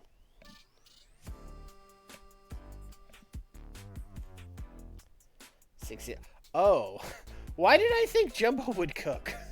Why was I like, oh yeah, Jumbo will cut a good promo? Why, chat? Why did I think that?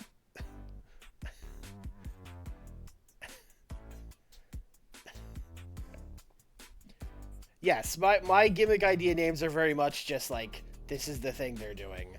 Whereas Nick, I feel like you try to come up with like, what would this character be called or whatever. Where I'm just like, no, they're mean now. Oh, they cooked. The main event was great. It got a 95. I don't really understand how, but it got a 95.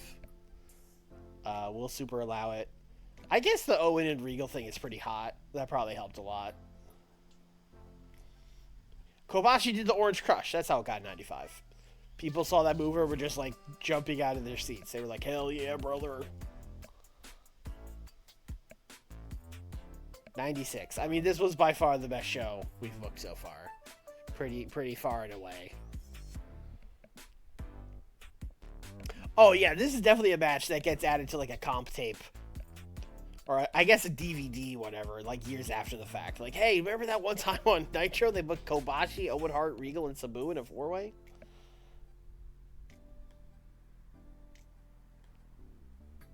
Wow, we made $1 million. And we gained pop pretty much everywhere.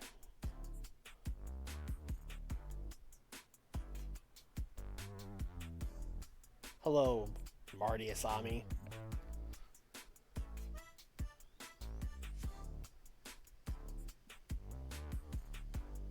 Highest match Sabu has been in, and he didn't have to lose, so he loved it.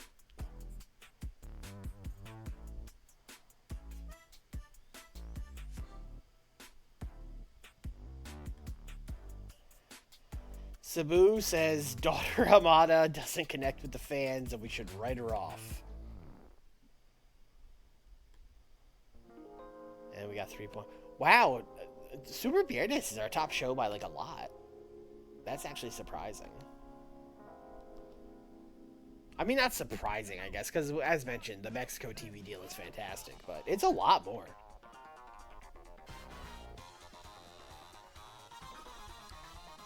Yeah, that's true, I guess. I guess it's very normal to see, like, Kobashi and Owen Hart wrestling on our show. It's not that weird.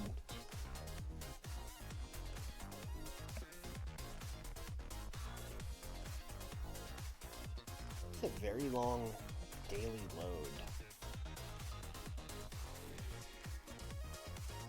House show, Mid-South, okay. Masakatsu Funaki has sustained a fractured cheekbone at last night's rings. Is Masakatsu Funaki on our short list? Apparently he is. I don't know why. But apparently at some point we were going to sign Masakatsu Funaki. Okay. Sure. Do you have any Japanese commentators? No. I don't... Well, we probably have Japanese people that can do commentary, but none of them are, like, set. What's Cornette doing? Tim Horner and Joey Maggs beat Dutch Mantel and Rob Van Dam. I mean, at least Rob was in the match, I guess, but this isn't really what I... Like, I don't... This is not the people I want you to push, Jim. Jimmy Backlund beat Billy Kidman in a ladder match, and it got a 75. Okay. Billy Kidman got a 70? He's probably just getting pop. Yeah, he's getting pop in this. We fixed their TV deal, right? We got all fixed. We got them like a slightly better TV deal. Yeah, we got them on some weird sports channel, right? So it won't only be getting pop in the Southeast. All right, Kidman. I mean, Kidman's only 21. We don't got to rush him up or anything, but he's getting there. WF criticized? Okay, we'll look at that in a second.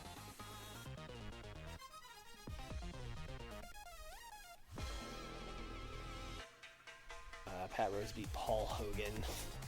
Come on, man. Devin Storm beat Kaz Hayashi. Okay. What about the second taping? Heavenly Bodies 2 beat the Last Hard... Who are the Last Hard Men? Is it Joey Maggs and Pat Rose? That's crazy. That's crazy. Okay. Natural Aces beat Kidman and McFly to retain. Who are the Natural Aces? The other team was Kidman and McFly. So it means it's Devin Storm and Paul Hogan. Alright, sure. Sure beat Ben Lawler. Tim Horner beat Tajiri. Cash, Maritato, and Flash beat Devin Hughes, Firestorm, and Waterman.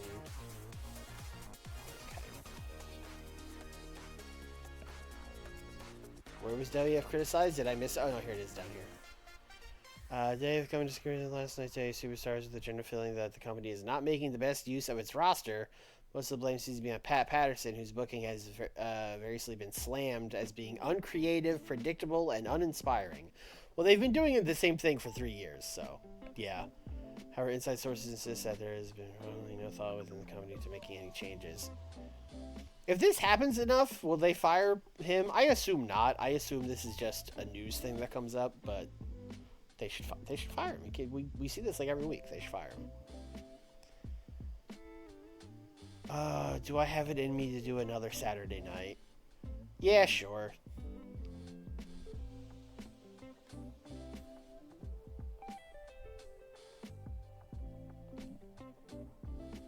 Oh, they will? Okay.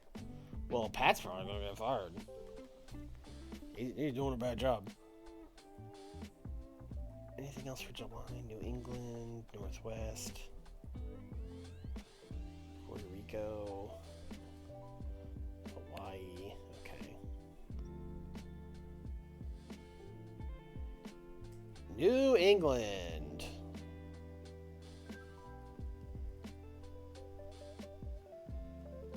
The DCU Center in Worcester.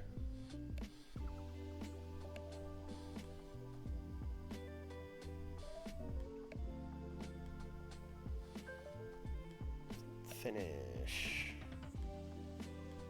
I'm just gonna mix it up. Give me like one of everything. This idea is not working. Okay, safe bet. Okay. We got one usable thing. Bye, Nick.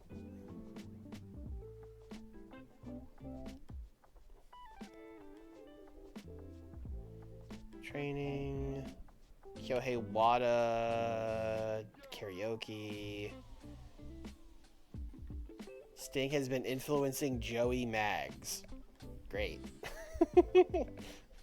Awesome. Alright. So Rick Steiner is like evil and possessed now. So we probably have to do a promo with that.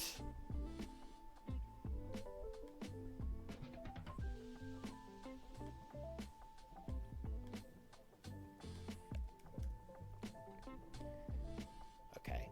We don't have to change him yet, but we might be doing... Alright, let's do this. Let's do this. Vampiro promo. Rick Steiner promo. Scary. Kevin Sullivan. There. Mortis. There. This is going to be like 3 or 4 minutes. Let's say 3 minutes. And let's say... Yeah, 4 minutes. So, basically, Vampiro's going to come out and talk about how Rick Steiner, you've seen the light, or should I say, seen the darkness. See, Nick leaves and I have the most Nick-ass line of the night. Basically, he's gonna make it sound like Rick isn't possessed, and that actually he just decided that his brother Scott sucks, actually. And we all agree your brother Scott sucks, and isn't it great to be in the coven? And then they're gonna, like, wahaha. And then Scott's gonna come out.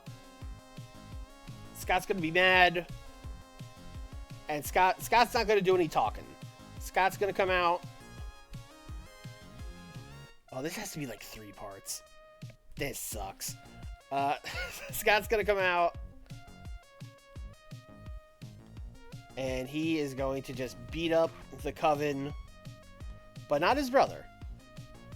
You know, he's coming in. Bam! Suplex for Vampiro. Bam! Suplex for Kevin Sullivan. Mortis just gets like shit canned out of the ring.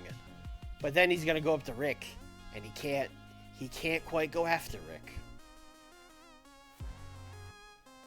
And he stops in his tracks. And as he stops in his tracks, he is then attacked from behind by Cactus Jack.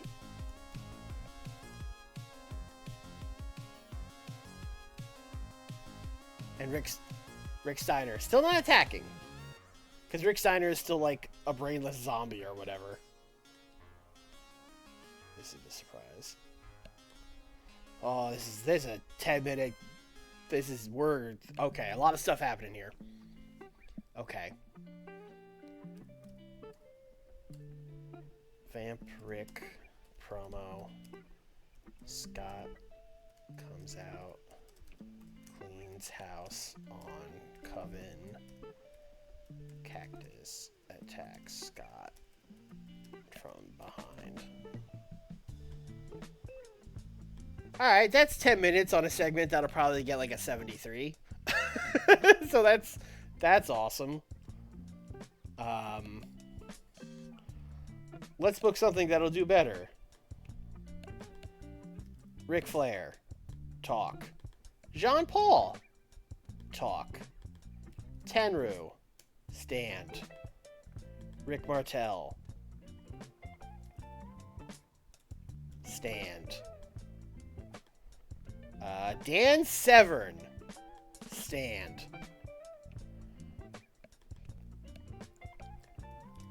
Arn off screen. Takada off screen. Ken off screen. Eddie off screen. Basically, Horsemen are going to come out with Dan Severn, talk about what happened last week, say that they've got Dan Severn on their side after the attacks from the Catch Club and Arn and Eddie, and we've got you doofuses outnumbered 5-on-4, but hey, we heard next month is going to be, it's Fall Brawl, that means War Games, so, we're making the challenge. We got 5, you got 4, find a 5th man. Horsemen are going to show you how War Games is done. Horsemen and Severn. Challenge Babyface Squad to War Games. All right. A lot of big angles so far, not a lot of wrestling. That's kind of what this brand is about.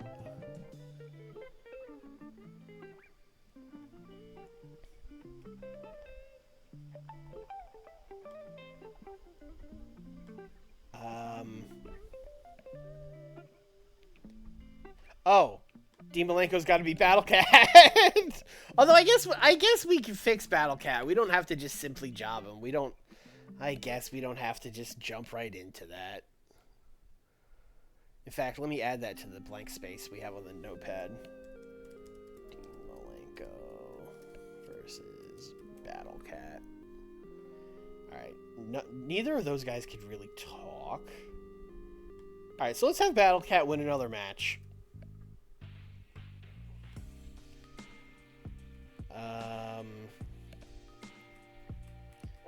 Battle Cat, how do you feel about beating Doug Gilbert? Okay, never a singles match. Very exciting. Battle Cat wins.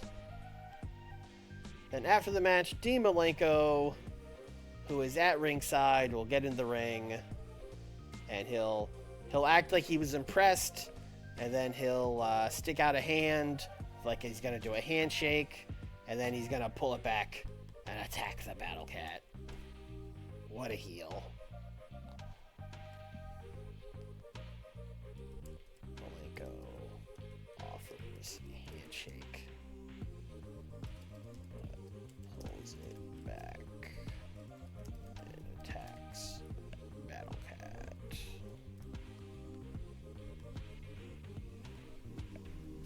Devious heel. Battle Cat bluffed to quit and got a bonus. Yeah, listen. Sometimes you do what you gotta do.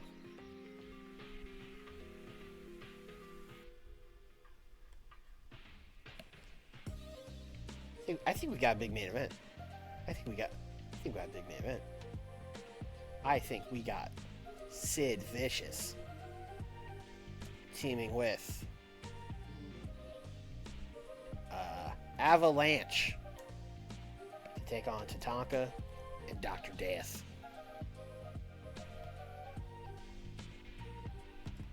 A little worried about a Sid main event. We'll see how it goes.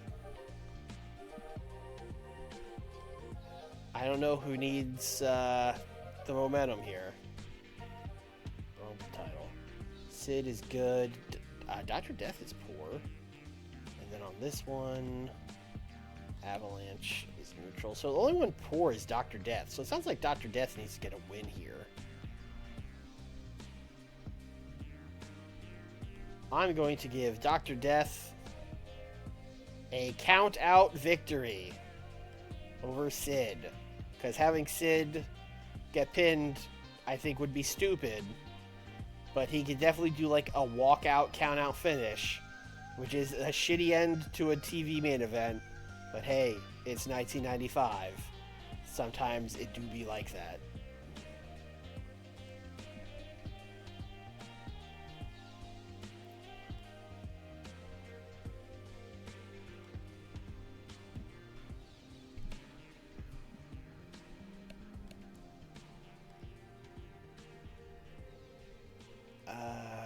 Kurt. Oh, maybe Kurt and Steve should actually be the main event. Although I don't know what they would be doing.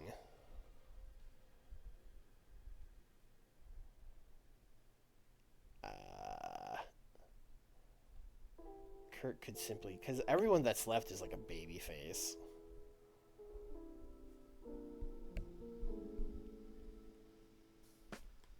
Alright, let's do...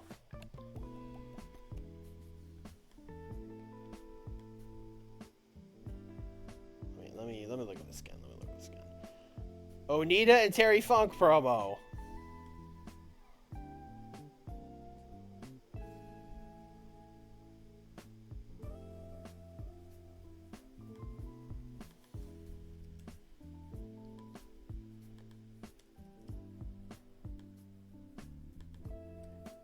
Cactus Jack, I've known you for a long time. You're one of the toughest SOBs around. Between me, you, and Onita, in some order, the three of us are the toughest SOBs in wrestling. I don't know why you're hanging around with these Coven guys. I don't know what you see in them. You don't need no Coven.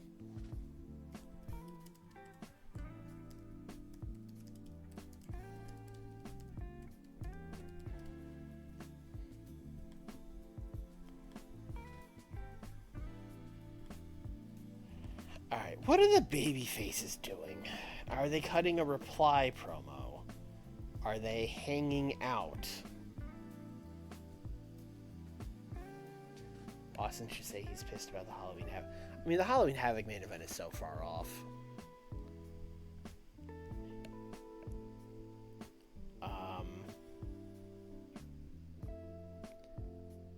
Onita can't speak English, can he? Ho ho. Au contraire. You wouldn't think so. And yet, here we are, speaking fluent English. Alright, chat. What's the end game with this Sherry thing? Originally, it was going to be like, oh, she's going to, like, screw him and go back to Avalanche or whatever. I don't know if that's the plan anymore. Is Kurt just going to, like... Are they going to just become friends? I don't know. What's the end game here? Does she screw him at Fall Brawl? That doesn't make a ton of sense. Because that's... Boy, she really played the long game. Yeah, I guess that's... Like, do we stick on the path and have her screw Kurt at some point? And then I guess eventually we go back to Kurt and Avalanche at like Starrcade as like a big like blow off, or like Sherry's on the line again. I don't love that. That's like circular booking. Yeah, because if we go with them being friends, I feel like he has to win that match, and he's not winning. That would be crazy. So she has to screw him. Okay.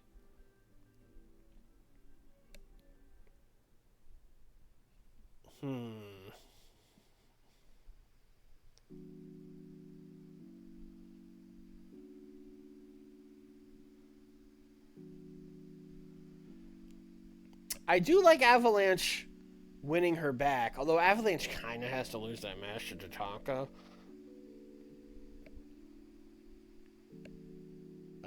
Who's in Dev? We look a lot of people. Okay. But I think we're mostly in agreement that Sherry is screwing Kurt Hennig at this Fall Brawl main event.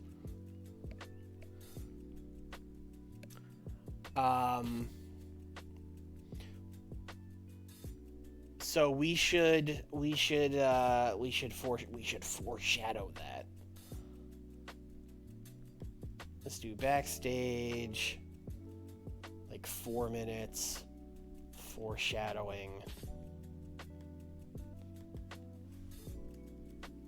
Kurt's just talking to Sherry. You know what? Sherry goes up to Kurt, and she's like, hey, thanks for sticking up for me last week. And then Kurt's going to be like, yeah, well, you might be a real pain in the ass, but, you know, Steve doesn't get to say that about you, you know. I thought as soon as you started helping me, you were going to screw everything up, but you know, you've been a pretty okay manager. And she's gonna be like, oh, thanks, Kurt.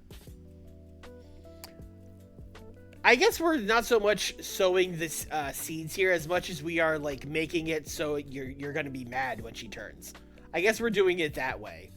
Like, we're really gonna tease it like they're gonna be friends, and then at the last second we're gonna go fuck you, and they're not. Go to hell. This is we're going Russo mode. Oh shit! I went Russo mode and my monitor turned off. Hold on 1 second. All right, there we go.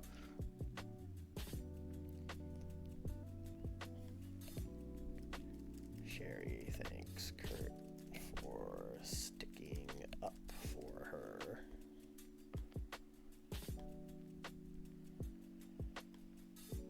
Let's give Steve a match. That's not something we do on TV, especially just like a singles match. Why am I looking at? We should be looking at faces. I don't think he should wrestle any of the guys in the War Games match. That would, you know what? He could squash a guy. He could simply squash Joey Maggs.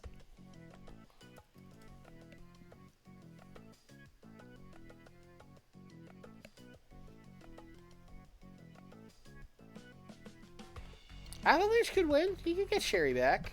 The thing with like Kurt and Avalanche is like neither one of them are like the future, right? They're both like mid-late 30s guys. I've never looked Steve Austin and Joey Maggs. That seems impossible.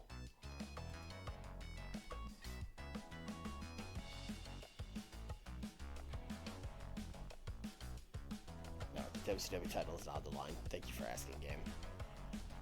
Steve is going to cut a promo after the match where he's going to talk about Kurt Hennig.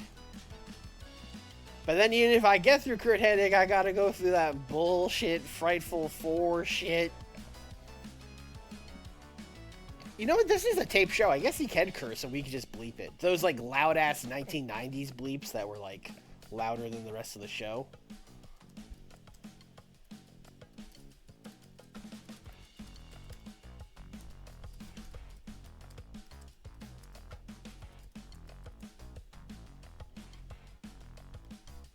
Alright, we really need to book matches for like the rest of the show.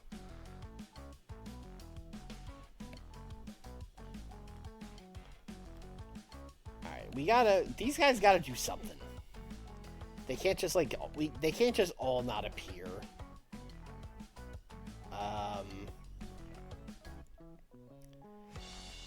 Maybe if they wrestled before they get challenged, they don't have to reply, because that would be strange if they like got talked about and then just, all right, so let's do that. Let's have Arn. Let's have the 4 guys besides Steamboat, because Steamboat hasn't been added yet. So let's have Arn, Ken Shamrock, Nobuhiko Takada, and Eddie Guerrero. You know, the lads. They're gonna take on... Oh, Doug Gilbert spoke already, isn't he? I was gonna do the Gilberts. Well, whatever. There's 4 other people.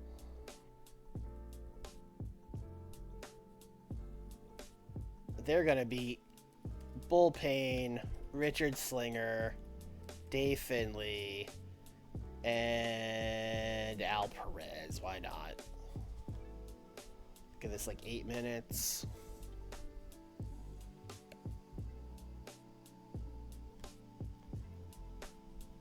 Let's have Arn pin Al Perez.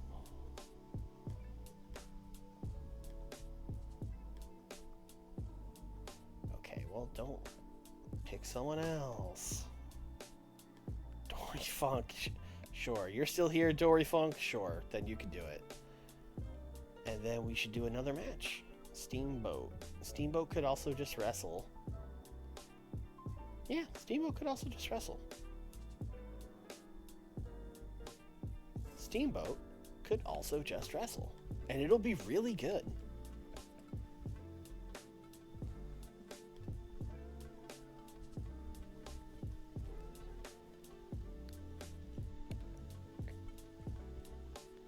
You know what?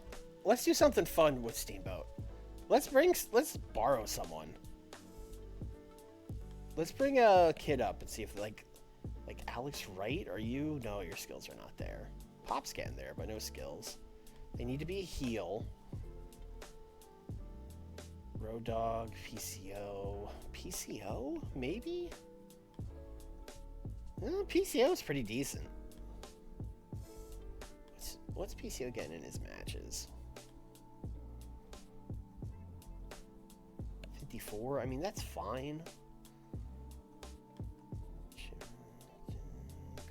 Christian Cage, 21-year-old Christian Cage. Nah, he's not ready. He has a 0 pop. Okay. Looking at the real deal now. No, D'Lo's not ready. This Edge guy. No, he's not ready. He's not ready.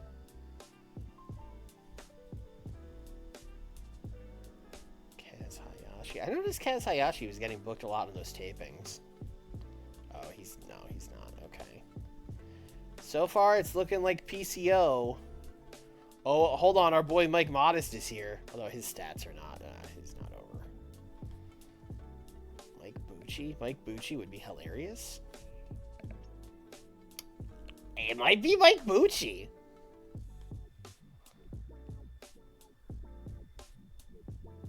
We had him lose to Eddie Guerrero once, and it got an 80? Yeah, let's bring up Mike Bucci. Who has the highest star quality? That's a great question.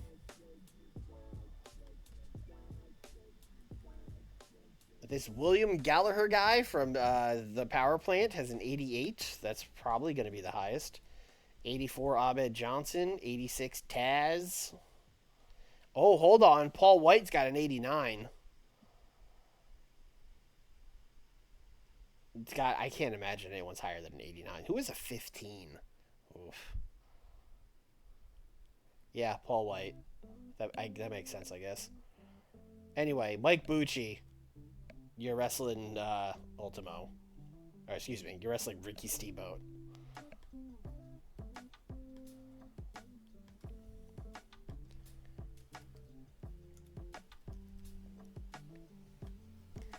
And I'm going to make this 8 minutes. And Steamboat is going to win. And it's going to be open. I didn't book a storytelling match. Okay. Not the main event. Not Battle Cat vs. Doug Gilbert. Oh, I really just didn't book a storytelling match. I guess I'm gonna give it to this one, but I kind of just didn't book one.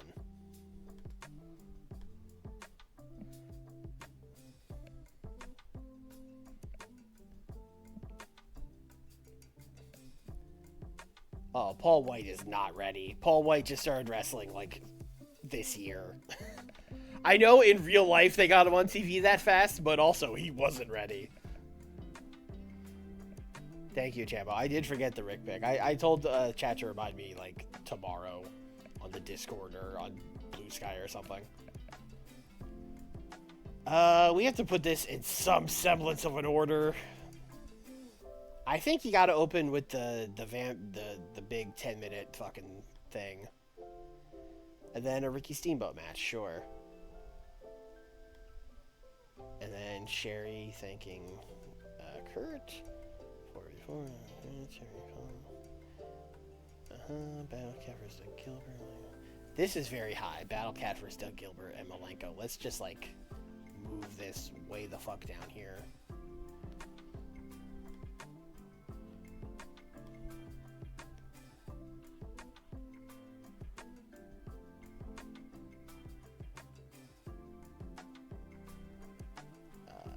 Let's put this here. Let's put it here. Yeah. 44 Terrifying Horseman Challenge in main event. Okay. I'm going to guess an 87 again. Because I think the main event's going to be, like, not great. Because Sid's in it. And I don't think those stories are, like, the hottest. This is very much a like we're setting stuff up episode of Saturday Night. It's got an 80. I will take that.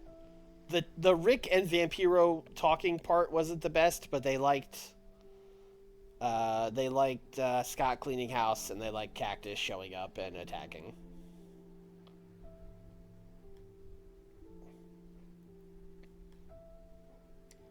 An 80 for Mike Bucci and Ricky Steamboat.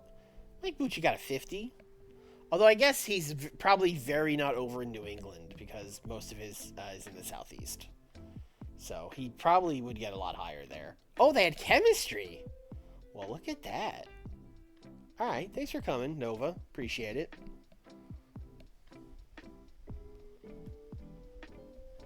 A 70 for the Battle Cat squash match. Welcome back, Battle Cat. I hope you're enjoying your $175,000. Hey, and then you get sucker punched by Dean Malenko. Yeah, that's what you get. I told Dean to stiff him for taking all that money from us. Bucci is probably ready, but he's kind of like I don't super know what I would do with him. Bucci might be fun on like Super Viernes. Is that crazy? He like to do a bunch of moves, you know? He's technically a cruiserweight, I guess. 84 for this? Okay, I'll take that. I probably should have had them talk about Steve Austin, but also that probably would have lowered the heat on that, so I guess in the end it worked out. Squash match, Steve beat Joey Maggs. And then a 100 Steve Austin promo, sure. He's good at those. 72 for this, that's fine.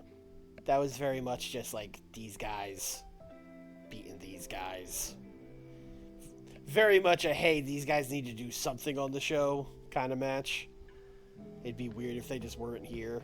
96 Funk and Onita promo. Oh my.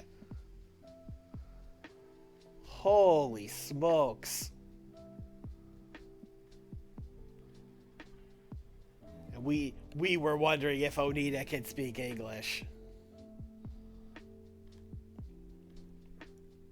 Oh no, this guy. Oh, John Paul did a bad job. No, John Paul. No, you were supposed to only bring this down to like a 90, not to an 81. John Paul, no. 82. Yeah, this is what I was afraid of. Although I will say Sid got a 72. So I think the other match we booked him in where he got like a 50 was probably a Wild Brawl. So he's probably just not good at Wild Brawls. Oh yes, please change Avalanche's gimmick. It was a success. His gimmick is great. He's good at looking like he's down on his luck.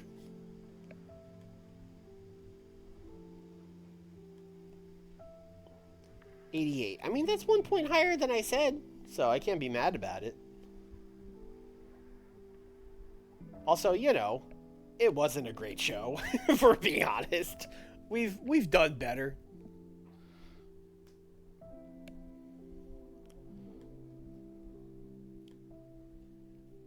Only made 300 grand. Oh, we ran New England. Yeah, we did get like half the crowd we normally do. Pop recap. Love that new Canada TV deal. Just love to see numbers go up, really.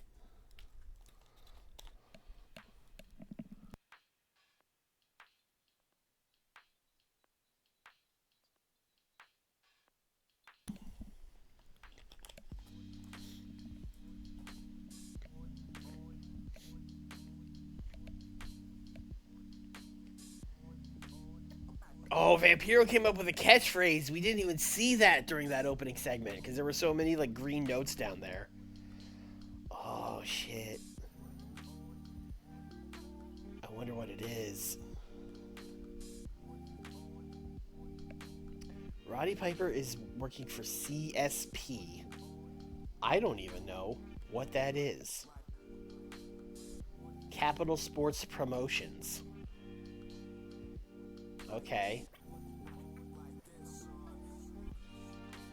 Oh, it's in Puerto Rico. Okay. They've got a roster.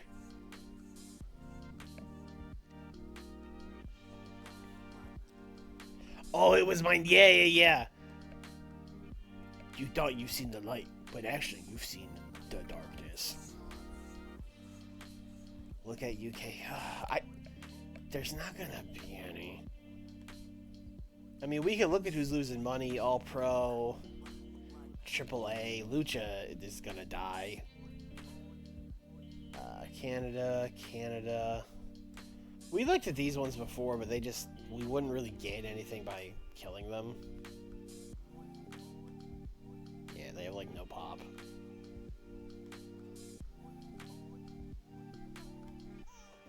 God, they have no pop.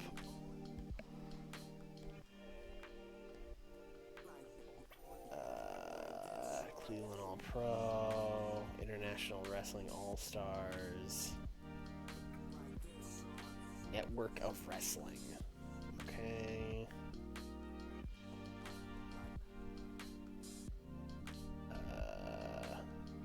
WAW is in the UK. That would help us if they have any pop. See, this is the thing. These companies, they don't have any pop.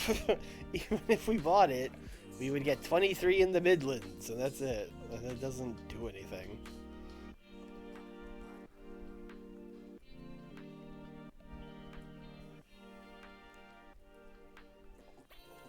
Is that everything? Location.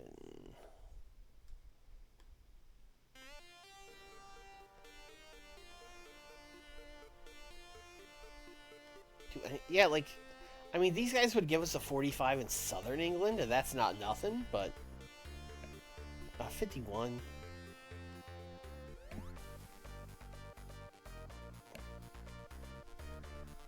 I have to add the Rick pick to the database. I don't have it. I forgot to do it.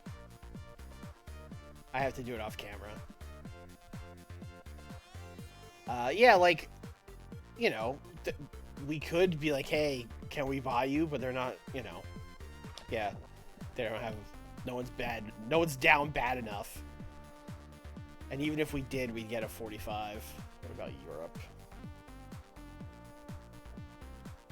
There are no companies in Europe. Not a one. Europe doesn't exist. Alright, we're going to call it there. I will be back on Thursday with Nick. And then the week after that is Christmas week. Christmas is on a Thursday. So me and Nick are going to stream on Tuesday. So the next 2 streams will both be WWE versus TNA. And then maybe I'll do WCW over the weekend. I haven't decided yet. So hopefully we'll just switch those around. So WCW heads, I think the next stream will be either next Friday or Saturday, whichever one works out better. And then of course WWE versus TNA heads, you got back-to-back streams, next 2 streams on here. So that'll be it. That'll be that. Of course, if you watch on YouTube, it doesn't make a ton of difference to y'all because you'll just kind of see it as it comes up in your feed, but that's what you'll have coming up. Make sure you're subscribed so you get it right in your inbox. Sorry, I don't know. Turned into a fucking YouTuber from 2008 there for a second. You know, subscribe to the channel, leave a comment below, all that good stuff. And I'll see you guys next time. Bye, everybody.